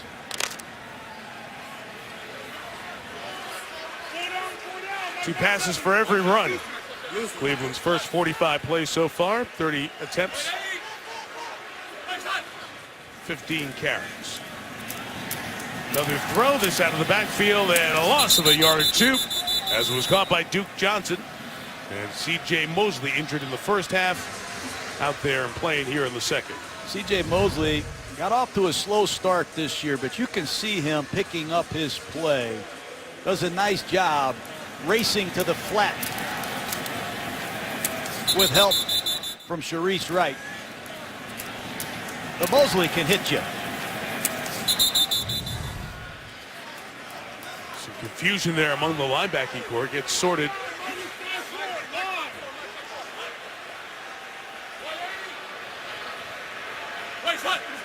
It's 3rd and 7 against a 4-man Raven rush. McCown is flushed as Dumerville gave chase. Flag down as McCown is down, a couple of yards shy of the first down, but that flag is deep in the secondary. It's going to be against this Ravens secondary. Illegal contact of some kind down the field. It's going to be a first down for Cleveland. Like Jimmy Smith. Holding. Defense number 91. That 5-yard penalty is added to the end of the run. Automatic. First down. That's just the 4th accepted penalty of the game. 2 each way. Call that on Courtney Upshaw. And it gives Cleveland a big first down.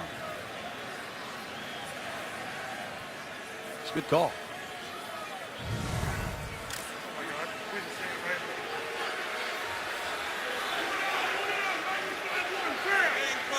Got to stop Marlon Moore. He's caught a touchdown here today. And then it was held by Upshaw coming across the formation. So from the 46, McCown. Pocket compressed on him, and he couldn't get the pass out to his tight end, E.J. Bibbs. It was Timmy Jernigan and Brandon Williams turning the pocket into a phone booth. Brandon Williams can do that. You see Justin Gilbert going to the locker room to be evaluated. Gilbert just can't stay on the field, but the massive Brandon Williams coming into his own here in his third year for this Raven defense.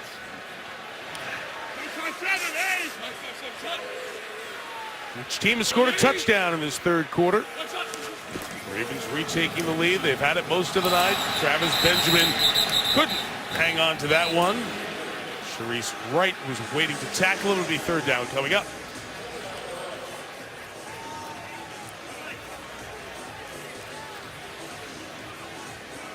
A lot of substitutions on this Raven defense. Lawrence Guy, 93. I credit Ozzie Newsome. He finds a lot of players from different organizations during the season, in the off season, and his coaches work hand in hand with him developing these players. Dean Pease has used a lot of different packages on defense, mixing up to cover up for maybe the full skill set a player doesn't have to maximize these coverages. All the pressure from McCown's right. He throws complete for the first down to the 40-yard line. And again, it's been the man who's been there so often this year, Gary Barnidge. This is a great pickup. There's going to be a lot of blitzers coming on the right side. And watch Cleveland slide the protection right into the blitz. They wad it up perfectly, and that's how it's done. Josh McCown, veteran quarterback, communicating with Alex Mack. They get everybody on the same page, and they shred Baltimore for an easy first down. Beautiful thing. 6 catches, 91 yards for Barnidge. 54 grabs on the season. From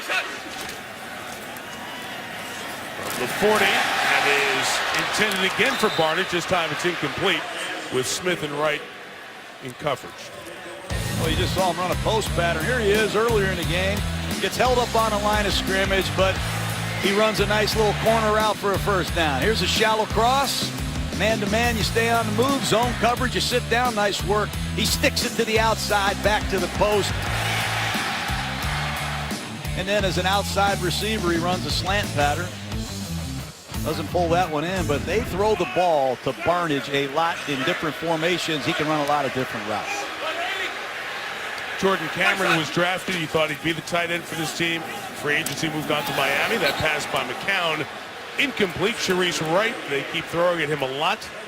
He was covering the intended receiver, Travis Benjamin.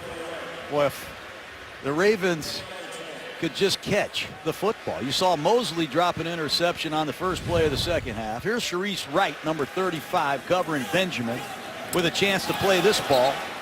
4 interceptions all year long. They've had at least 14 or 15 within their reach.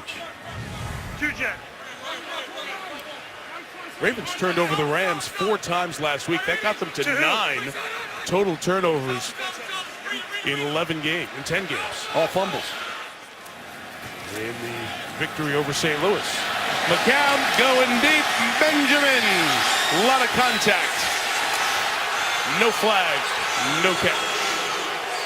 McCown is hurting. He took a big hit. Timmy Jernigan was the one who brought the pressure. He's already got those banged up ribs why he missed the last couple of games and Manziel was starting. Jernigan. Upshaw. Crush McCown.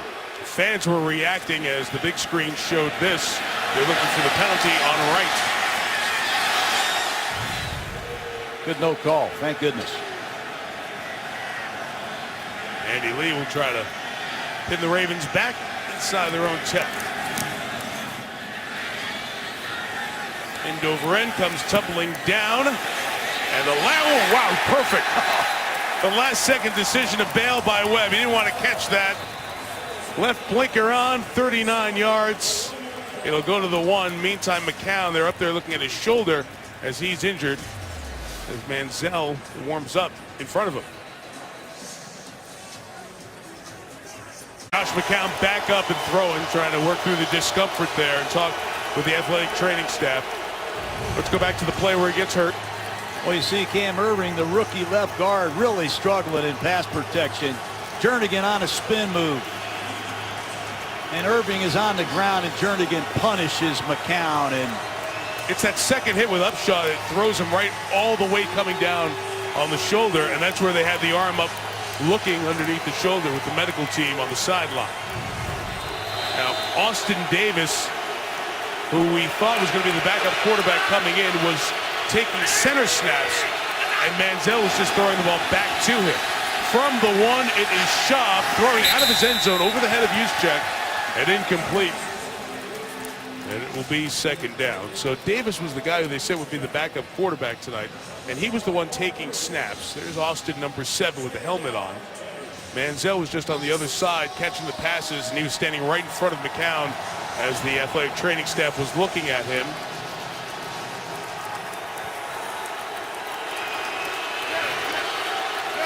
And you see Davis as I'm watching him talk to McCown on the sideline. So back to 2nd and 10 from the 1, and Schaub takes the deep shot, incomplete. No chance down the sideline for Givens, Chris Givens. We get 3rd down coming up. K'Wan Williams had the coverage for the Browns. K'Wan Williams, normally the nickel corner, has bumped out to left corner with Gilbert in the locker room. Undrafted. Has played well with all the injuries in this Browns secondary. He's one-on-one. He uses the sideline to his advantage. This is a huge 3rd down and 10 from inside their own 1. Aiken at the top of the screen has been Schaub's go-to target here in the second half. Again, they'll throw from the 1. Caught for the first down to Crockett Gilmore. Across the middle, just shy of the 15-yard line. 14-yard pickup on 3rd and 10 from their own 1. Credit Matt Schaub. 3rd and 10 inside your own 1. He finds Crockett Gilmore in the middle of the Brown defense for a huge first down. They throw it 3 straight times coming off their own goal line. They got a lot of confidence in Matt Schaub even after the pick 6. And who took the punt return back for touchdown, Kalen Clay, is now in at receiver as Buck Allen takes it to the left side for minimal gain, about a yard, as we close in on a minute remaining here in this 3rd quarter. Here in Cleveland, a reminder that hard coverage tonight from SpiderCam is brought to you by DirecTV.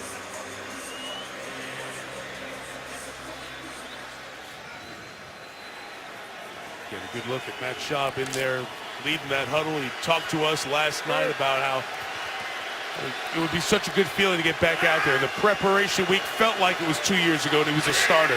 He was finishing the play calls before Mark Trestman could get him into him during practice. Checking this down to Allen, made Orchard miss in the open field. Buck Allen put the shoulder down, and Donnie Whitner threw him down. A couple of yards shy of the first down. So a little 3rd and 2 coming up. Nate Orchard has to make this tackle, Mike. Missed tackles killed him in the first half. Right side of your screen, number 44, Nate Orchard. Break down and make that tackle. Buck Allen doing a lot of damage after the catch and sets up Mark Trestman with another short yardage 3rd down situation. And he'll have the quarter break to think about what he wants to do on 3rd and 2. Each team scored 7 in the 3rd. Off we go to the 4th. The Ravens lead by 4. ESPN, celebrating the legacy of Monday Night Football. Jay Rothman, our producer, Chip Dean, our director, leading our great Monday night crew down in the trucks. Mike Tirico, John Gruden, Lisa Salters on the sideline. As we begin the 4th quarter here in Cleveland, 2-8 Browns trail the 3-7 Ravens by 4. It is Matt Schaub, 3rd and 2. Nobody open, he'll take off and slide. And get hit awkwardly, and Schaub may be shaken up as he took that hit. The mark is going to be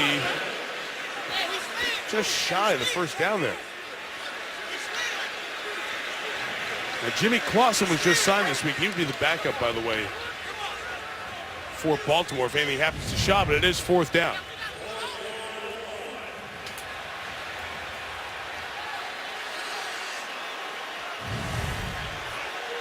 Fourth down, and Ravens still have their offense on the field at their own 25-yard line, Mike.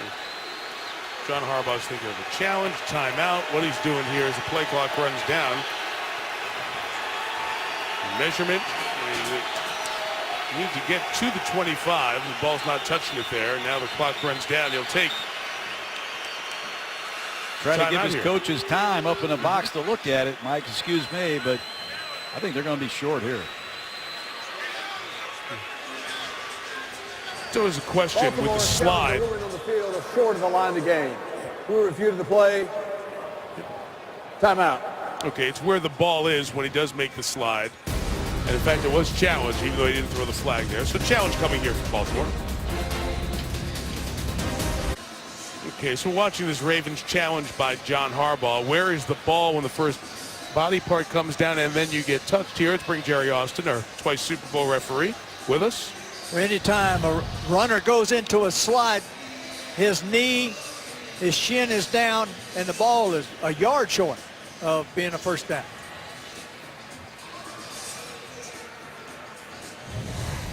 Even though it wasn't the prettiest slide, that would be considered slide. As he's going first with his legs, Brad Allen is our referee.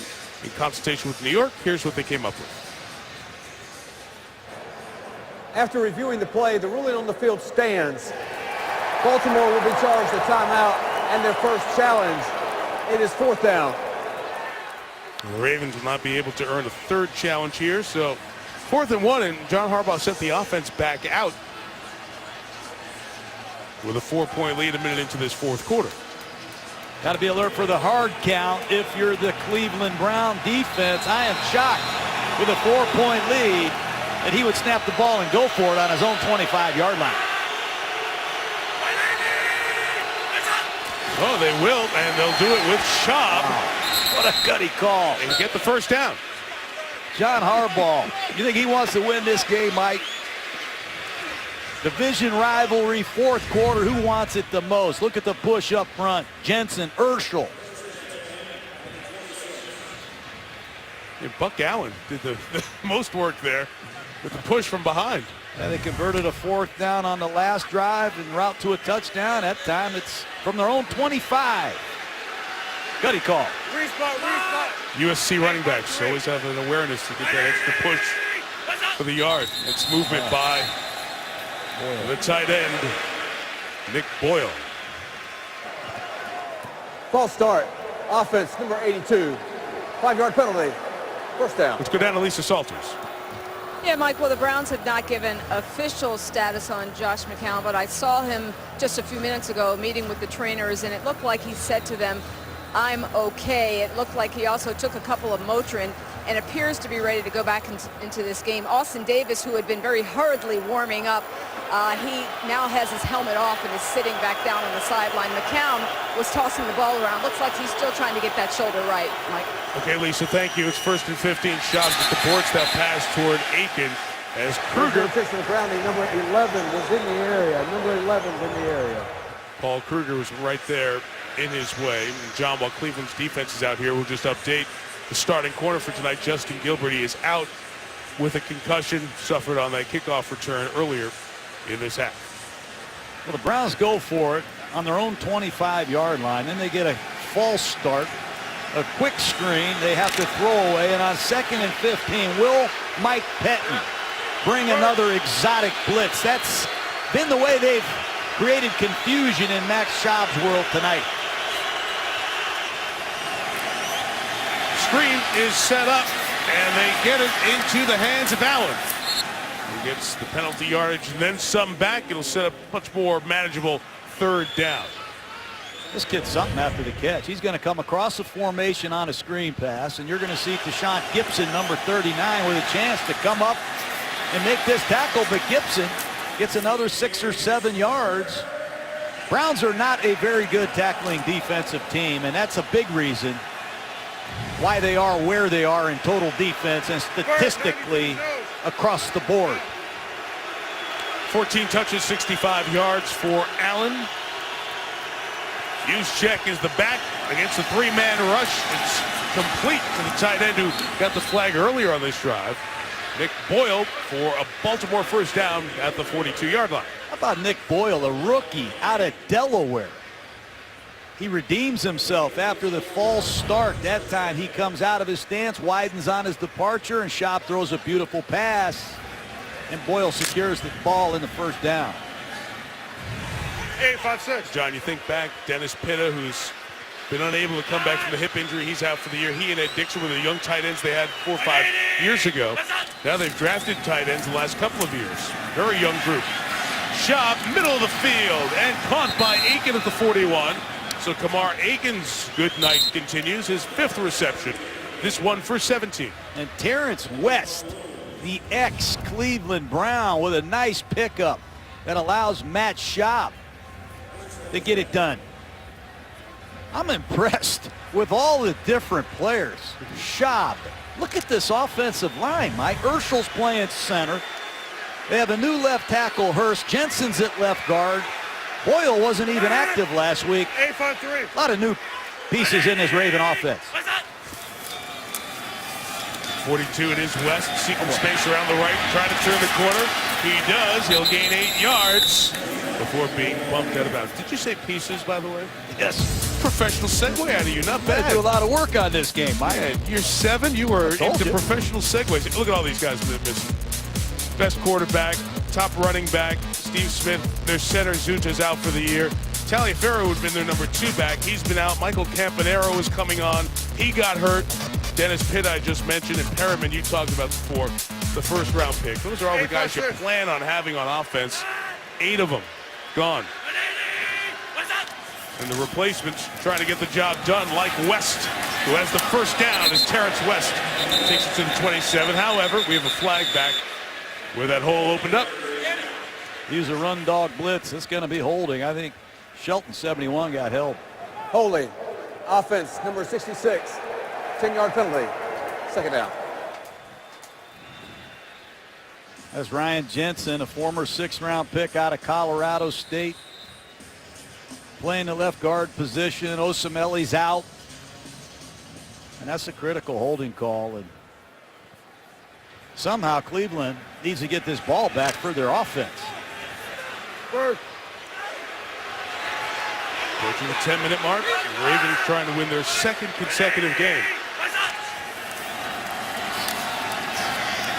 Schaub. Open again is Aiken, sprinting for open space, trying to pick up blocks. Kamar Aiken to the 17-yard line. What coverage are they playing? It's 1st and 20. There's no one near Kamar Aiken. This will be the easiest catch that Kamar Aiken ever had. There's not a soul around him.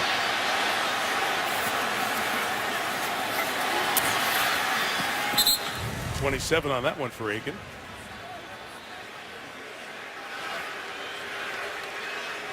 Eight, 5-6. Or 8-5-6. Drive that started at the 1 gets to the red zone.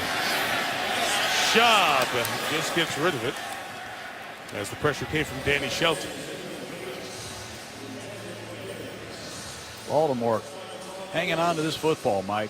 Time of possession.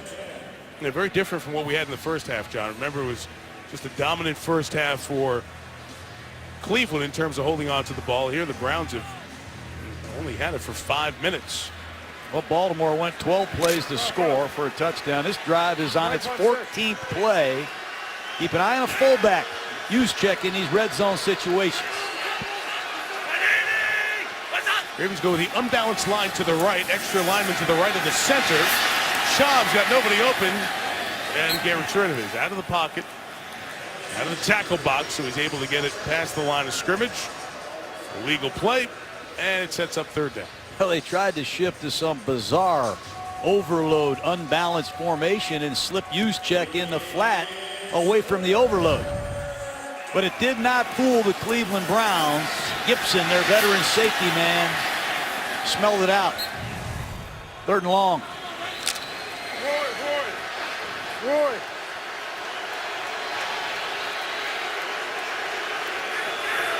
10-10. Rocco. All the communication up front. Browns bring 5.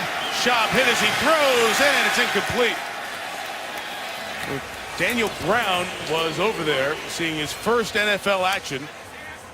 Monty Bryant was the guy who got there for the pressure on the quarterback. Well, Schaub saw the all-out blitz. You heard him yelling, can, can, can. He went to a maximum protection. Hands to the face. Could have been the call there. And here's Tucker to make it a 7-point game. Good from 49 earlier this for a 7-point lead. Low kick. Rare that you see Tucker hit one like that. He was looking down at the turf. Got it through, and the Baltimore lead is 7. Well, tonight was supposed to be the third start in the continuing look at Johnny Manziel to see where he was. Could he take over as the #1 quarterback here down the line? But instead, Josh McCown is starting. Manziel really wasn't going to be dressed as the third quarterback, with really no such thing, just another active quarterback tonight. However, because number of bodies are Cleveland were low, Joel Bitonio, the guard, was injured.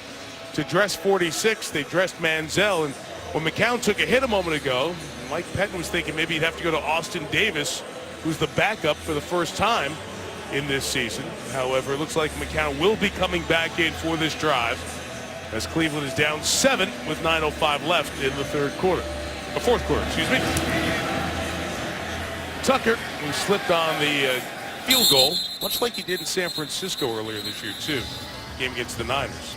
Able to knock that through the back, and it is a touchback. So, John, here are the numbers tonight. Matt Schaub and Josh McCown, and what they've done, a little bit less for McCown and the Cleveland offense in the second half. Got to keep an eye on McCown. After a hit like that, does he have velocity on the football? How healthy is he?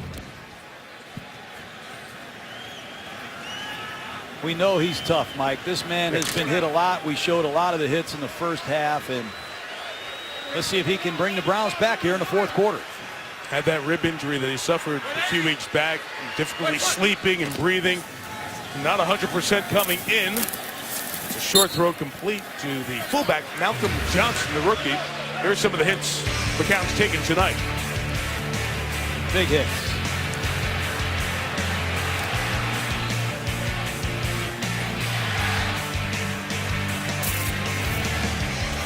A couple of times Doomerville came in unblocked as well. You see him grimacing whenever he throws a football. He's got that out right now. Gain of 1 on Malcolm Johnson's 4th reception of the year. And a lot of pressure here from the Ravens. It's picked up. That pass is high and incomplete. And McCown's down. He's hurt. Yeah, he threw that one, let it go, could not complete it, and Austin Davis is going to come in. He was running towards the sideline, and right away went down. He was in such pain. Well, we saw him grimacing on the sideline playing catch. Look at his expression.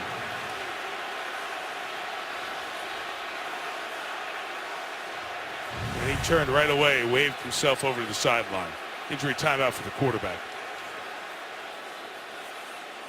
Austin Davis, who was released by St. Louis at the end of the preseason, is set to make his Browns debut.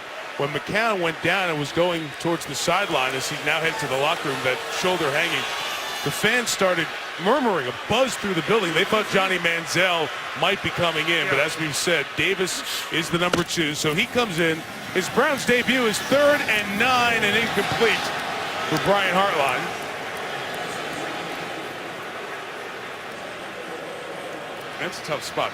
Your home fans are booing you. Your first pass you've ever thrown here. It's not him. They want to see Manziel. I hope it's a wake-up call for Manziel because he should be out here playing. And his team is fighting their tails off. This is a first-round draft choice that has to come through for the Browns. It's very discouraging seeing him watch Austin Davis play quarterback on Monday night.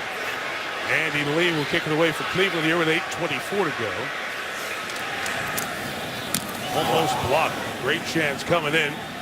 The penalty marker down is 51-yard kick. Here's Kalen Clay trying to get to the wall. Taken down instead.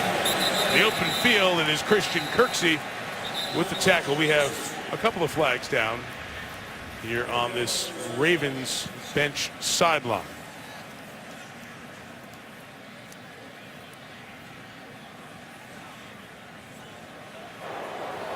During the kick, holding, receiving team number 33. That 10-yard penalty will be enforced from the end of the kick. First down. Well, John, we talk about this situation where they are as McCown gets evaluated with the injury. Davis is playing. Johnny Manziel is looking at the tablet along with him, and John DeFilippo, the offensive coordinator. This is one of those where you test the decision you made. Because obviously Johnny Manziel's been here a couple of years, had the whole preseason, has worked with the starting offense. But this was a decision Mike Pettin, along with the organization, made to sit Manziel for this game. Put him in timeout, if you will, punishment for when they said you're going to get the job and be the starter, you got to take care of business. And he didn't by being out and seen in the bar and videotape. They got to stick to that decision now. You see Manziel counseling Davis on the sideline. Anytime the Ravens want to run this clock out and take more time off, and Johnson 8-yard gain for Allen on that run on first down. Well, this is punishing everybody, Mike. It's not just punishing Johnny Manziel. It's punishing the owner. Jimmy Haslam is trying to turn his franchise around. That kid needs to be playing. This is his opportunity to launch his career. He's coming off the best game he's played. They need to get him on the field. Hopefully it's next week, if not by the end of this game. It's hard on Mike Pettin and not fair to him to be in these straits. Second and 3 coming up, and Allen runs to the right. He'll get the first down. Kirksey makes the tackle as he crosses the 30. Goes out to the 35-yard line. You know, John, if it would have been a different situation and they would have had enough bodies to dress to get to 46, they wouldn't have had Manziel in uniform. And just the fact that this happens here just kind of brings the whole thing back up, and it festers. You talk about dressing 3 quarterbacks. It's very rare in the NFL. Only 4 times this year has a team dressed 3 quarterbacks, and truly all of them being quarterbacks. And Minnesota's done it 11 times, but Joe Webb has been that guy, and he's special team. Carolina, I should say, excuse me. He's been special teams, gunner on the punt coverage. Not dressed to be a 3rd quarterback for the Panthers. Here's Chris Gibbons trying to shake free, but Dansby, who had the pick 6, the only points for Cleveland in this second half, making the tackle after a gain of a couple. Well, Danny Shelton, another rookie out there. He leaves the field now. They have to stop the run better. They have to get the ball back right now. They've got their 3rd-string quarterback who needs a little help. They can't always get the perfect call from the sideline. Somebody in this run defense of the Cleveland Browns need to separate from a block and make a play.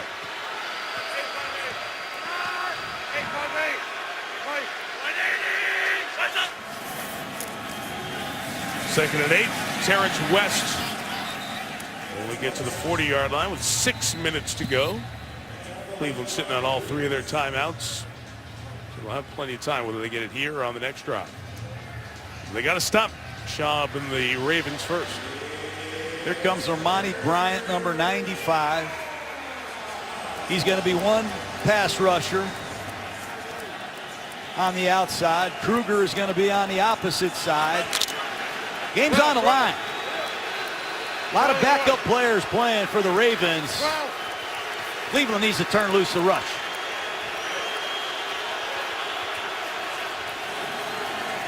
Third and 6, the screen is set up to tight end Crockett Gilmore.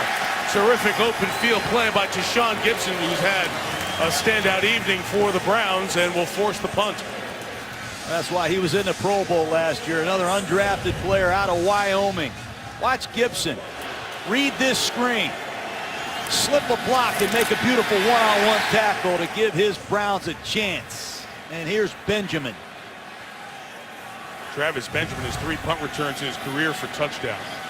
1 this year. One thing Sam Cook does as well as anyone, he kicks balls that are hard to catch. Knuckles, sidewinders, just the different ways he drops the ball makes it tough for the return men to get their hands on it. See? Benjamin at the 8. Nowhere to go. Flag down back where the punt happened. And we'll see what that is. That's a 52-yard kick with no return. Cook is amazing, all the different things he can do. To real science. Randy Brown, who's the kicking consultant. You know, John Harbaugh was a special teams coach with Philadelphia. You hear about that all the time. Here's Randy. He works with Cook and with Justin Tucker on all those different things, including how to drop the ball differently to get those odd, tough-to-catch kicks. Holding. Kicking team number 46. 10-yard penalty. Remains 4th down. That's on the long snapper, Morgan Cox. And they'll have to do it again. It's a big penalty because you do not want to see Austin Davis starting inside his own 10. Davis took the backup reps. Johnny Manziel, we saw practice. He ran the scout team. And they just signed Davis to a pretty good contract. They like him. I wonder if the Rams wish they kept him, Mike. Quarterback issues that they have had. He signed a 2-year, $4 million contract. He was released by the Rams, as we mentioned, right before the preseason. Cleveland jumped on him. He's been the backup. Hasn't played 4 different times this year, but was the active guy. Let's see what the difference is in field position. Cleveland was back around its own 10-yard line. The flag negated that Cook punt.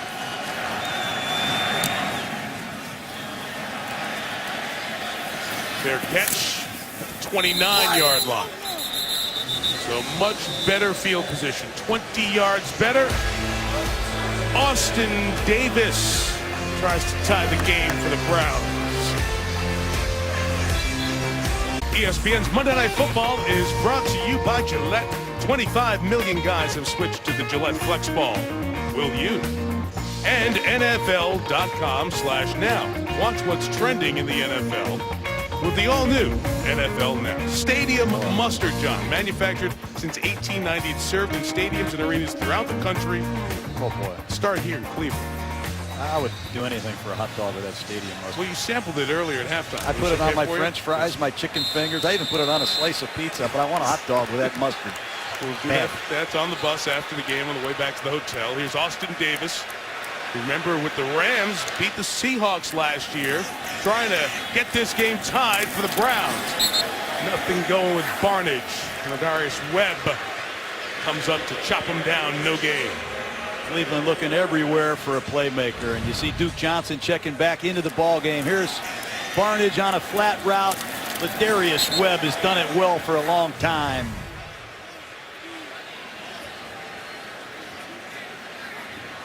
Duke Johnson out of the backfield. Did some good things in the first half. They're in a no-back set. Here he is in the slot at the top of the screen in motion.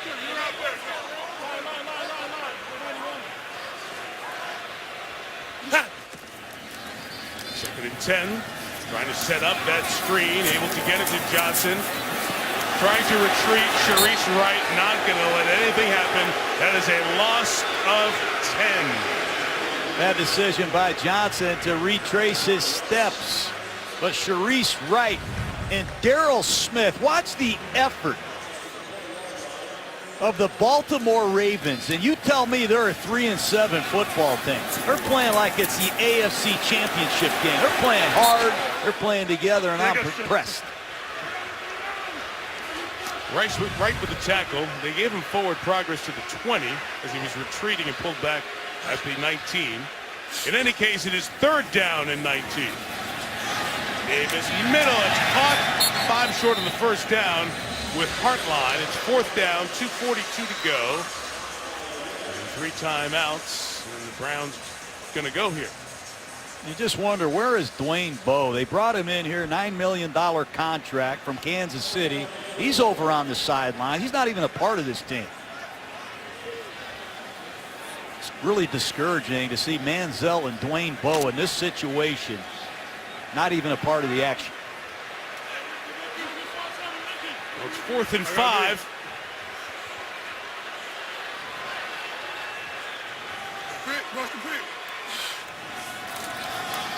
And Davis with Hartline gets the first down to the 42 as we hit the 2-minute warning. Cleveland keeps the drive alive, trying to get down the field and tie the game and send this to overtime.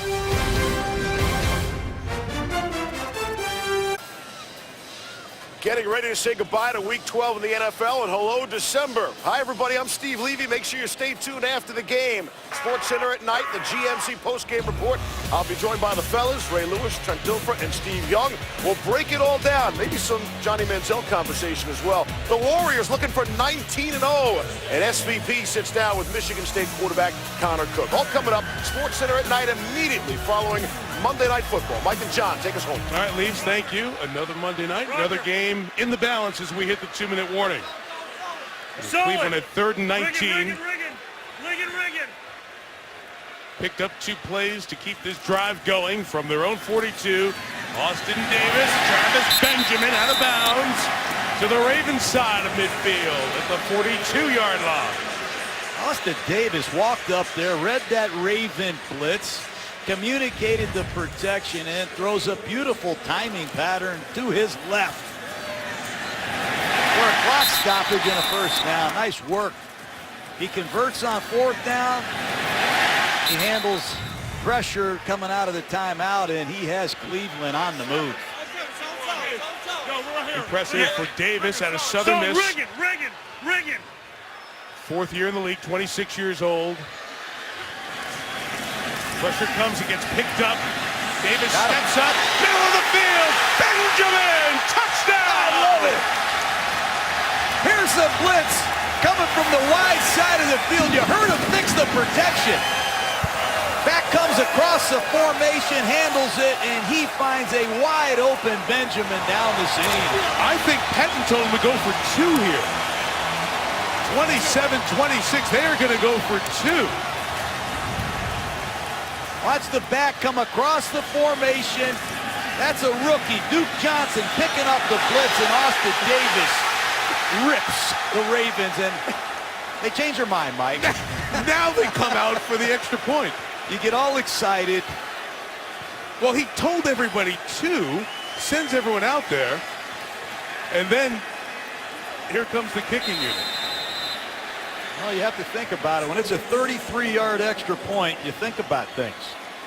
And Coons has been perfect, but he's missed a couple this year. That's right. He's missed the 2 PATs. He's made the field goals. This to tie the game at 27.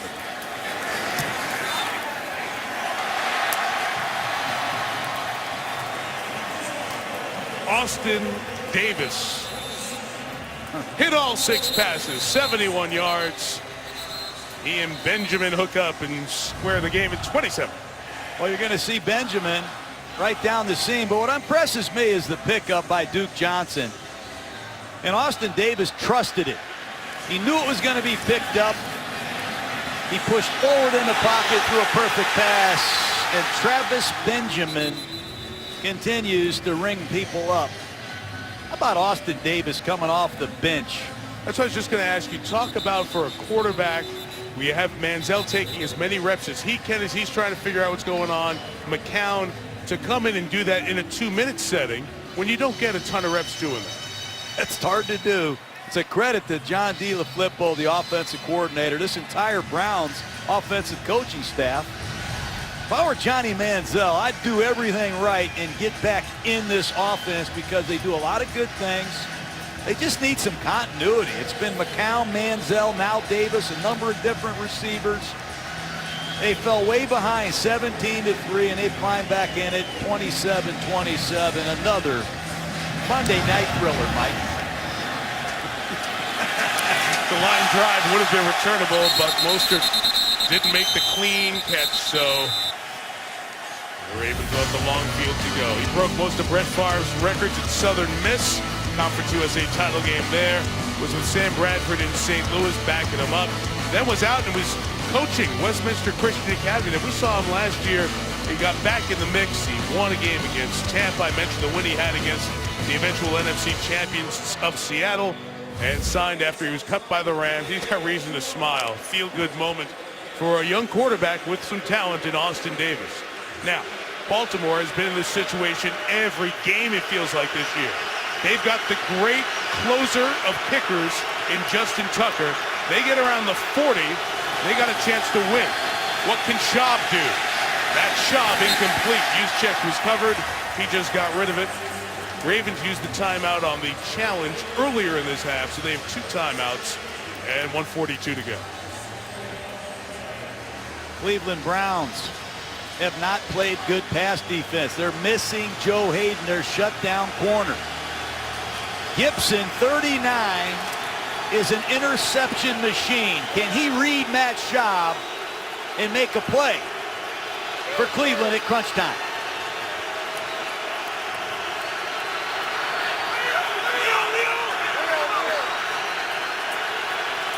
Look at that protection to the left. Leo. Schaub throws right, incomplete.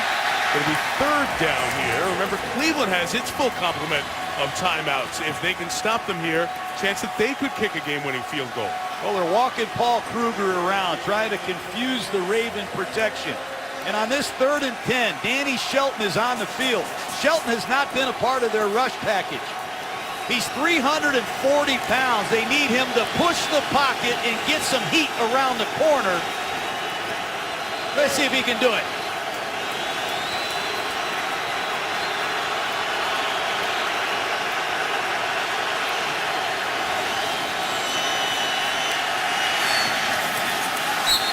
Caught, but the ball's going to be marked short of the 30-yard line with Butler now. Timeout Cleveland, and they do take it here at 1:29. Ball needed to get to the 30 and touch the 30 since the drive started at the 20. It will be 30 seconds. Well, Jeremy Butler going to be short. I've seen Coach Harbaugh show some guts earlier in this game. He went for it, Mike, on 4th and inches at his own 25. I can't imagine him going for it again here. They look clean on the catch. Again, we're in the last 2, so the replay booth would have to stop it to look at it. I think he's going for it.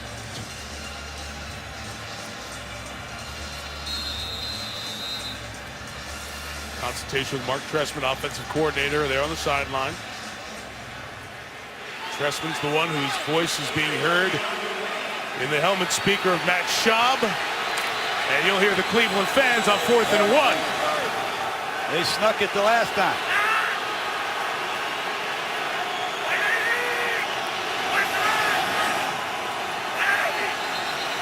Play clock runs out. Play game. Offense. 5-yard penalty. Remaining 4th down. Instead of running it all the way down, not drawing them off, using a timeout to save the 5 yards, it'll get Cleveland 5 closer here as this is walked off. Browns showed some discipline there, and Benjamin could set up Austin Davis for a memorable evening here in Cleveland.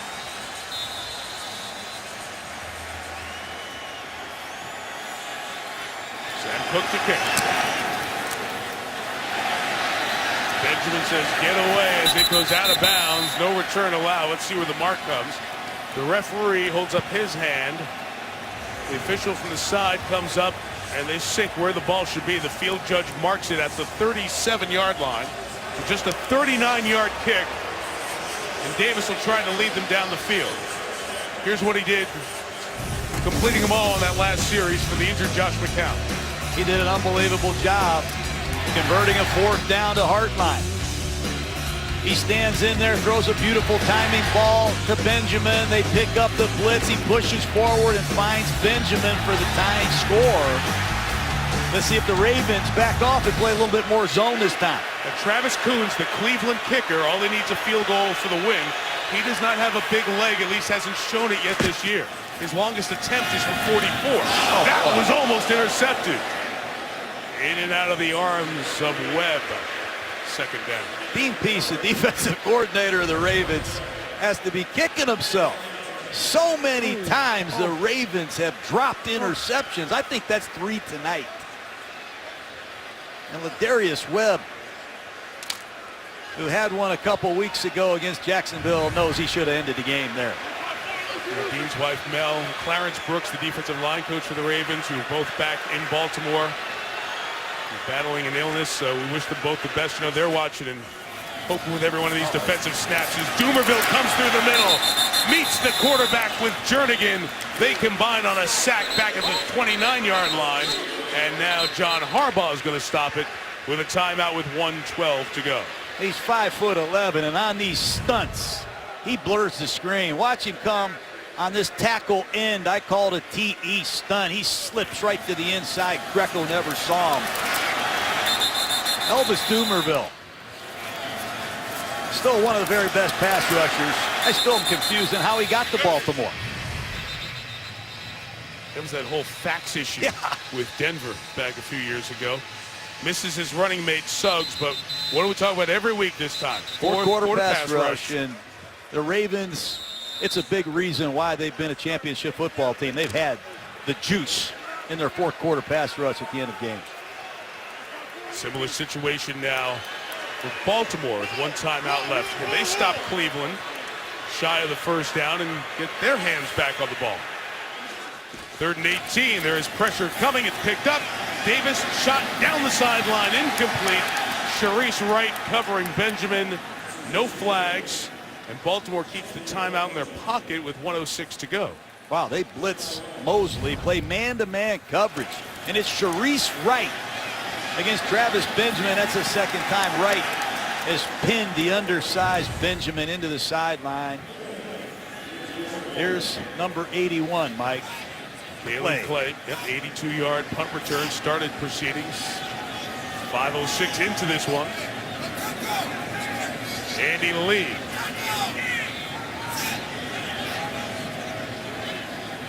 Four-time All-Pro punter kicks it away. Middle of the field, 48 yards and returnable. Play from the 23. I'm going to tell you something, John. He's tackled at 37. That is the 5th time that Johnson Matamosi has made a good special teams play for Cleveland. He's been a special teams star for the Browns tonight. And that was important, or else Clay had some room. Our coverage tonight from Spider Cam is brought to you by DirecTV. So that was only a 27-second drive. It's the 3rd possession here in the last 2 minutes. And now Baltimore looking at, can they get it 23, 25 yards down the field to get into Tucker's range? Charles Gaines, a rookie corner, 6th-round pick, is checked in at the bottom of the screen. And Justin Gilbert out with injury. Shaw throws, intercepted! Pulled down Tramon Williams by Aiken, but Shaw throws the big pick at the 46-yard line, probably 15 yards away from a legit field goal attempt here. Tramon Williams has a history of playing routes. I'm sure in his film study, he expected that hook route from that narrow split. He jumped that route the whole way. He beat Aiken out of his break. And catch will hold up. The hand stays secured to the ball as it comes to the ground. Tramon Williams anticipated that route, read it the whole way, and that's what he was known for in Green Bay. With 50 seconds left, here is Austin Davis. And again, Coons is not a long-range field goal kicker. They need to get this near the 30-yard line. Replay has confirmed that as a good interception. 2 and 8, 3 and 7, 4 possessions in the last 2 minutes. Davis, heart line underneath. Got around Orr to get to the 40. From here, field goal's 58 yards. So like you said, John, maybe another 10 yards or so to give Coons, who's worked 3 years in the league, to finally get a spot, get an opportunity. Kicked a 32-yard game winner at Baltimore earlier this year. Time running with 2 timeouts left. Taking a lot of time. Everything's coming from his sideline. Sword! Boy. Down to 20 seconds left. Davis, pressure, cannot take a sack. Takes off, first down, slides at the 30, and now they have to use a timeout, and they do with 8 seconds left. He was a couple of steps away from getting out of bounds, getting 2 more yards and killing the clock, but they retain 1 timeout, 8 seconds, and from here a field goal would be 50 yards. He did not get out of bounds, that's for sure. He took a long time getting the play from the sideline, and he tried to fix the protection, almost ran out of time. So we had a situation similar to this with the receiver going out of bounds last week with Buffalo. And when does the clock stop? When doesn't it stop? Because he slid, wasn't touched when he got out of bounds. But by sliding, he gives himself up there. So it's at that spot where he gives himself up. Thank you. In terms of a march. That's why the ball is marked at the 33. So in pregame, Coons hit from 50. That's where this kick would be right now. The pregame is always different from game conditions. Something quick and a timeout immediately. With the one timeout, everything available. Play clock down at 11, and he's under center here. And they're going to hand it, and they won't gain anything. And the clock runs down to 4 and 3, and that final timeout is taken. Now, about Coons, before the game, I talked to Chris Tabor. Sometimes people run there to get it to the right hash or the left hash. I talked to Tabor, the special teams coach. He said, we had this situation in Baltimore. We asked this kid, Coons, where do you want the ball? I said, I don't care. Right hash, left hash, I'm fine. I don't have any preference. So it's going to end up on the right hash. It'll be a 50-yarder. And whatever wind is blowing, maybe 7 or 8 miles per hour, is at his back, as he will try to kick the game-winning field goal, and Cleveland will try to beat Baltimore both times this year on field goals at the end of the game. Well, he's never missed, Mike. Why should he care about which hash? Baltimore has one timeout, and John Harbaugh will use it here to freeze him with 3 seconds left.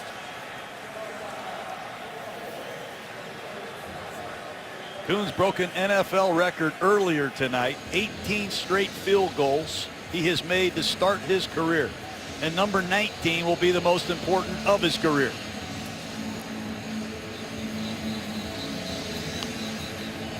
Baltimore, how many times they've seen chance in the fourth quarter and they have blown leads. Tonight they had the 27-20 lead. They knocked Josh McCown out. Austin Davis came in, threw the touchdown to tie the game. Neither team was able to convert in OT. Andy Lee will hold it. It's a 51-yard kick, and it's Travis Coons for the win. And it's blocked. It is picked up by Will Hill. Will Hill runs down the sideline. Hill's going to get a block. Will Hill is going to win the game on a blocked field goal. Unbelievable. Will Hill thrilled me. What a play at the buzzer. It's a kick six, and the Ravens find a way to win.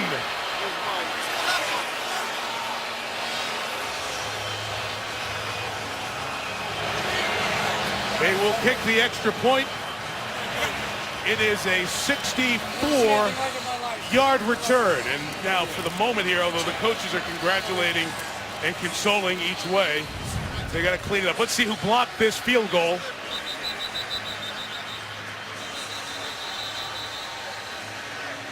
They have been John, our guy, number 96, Brent Urban from Virginia, who's playing his first game tonight. 6'7".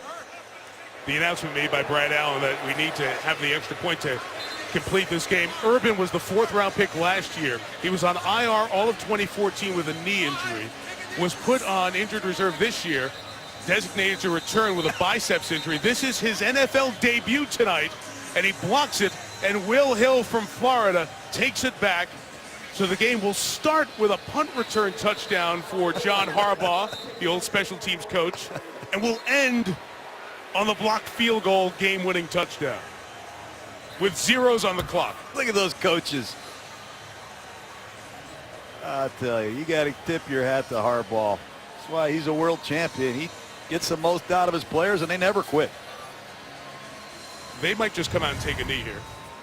I would. And end this game, 33-27. How about Urban?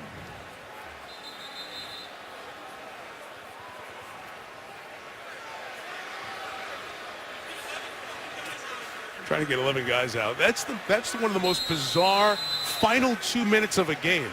We had 4 different possessions, and then the team that possessed it 4th sees a blocked field goal go back for the game-winning play. We've got some great games, haven't we? And of course, like every game, it ends on an extra point kneel down.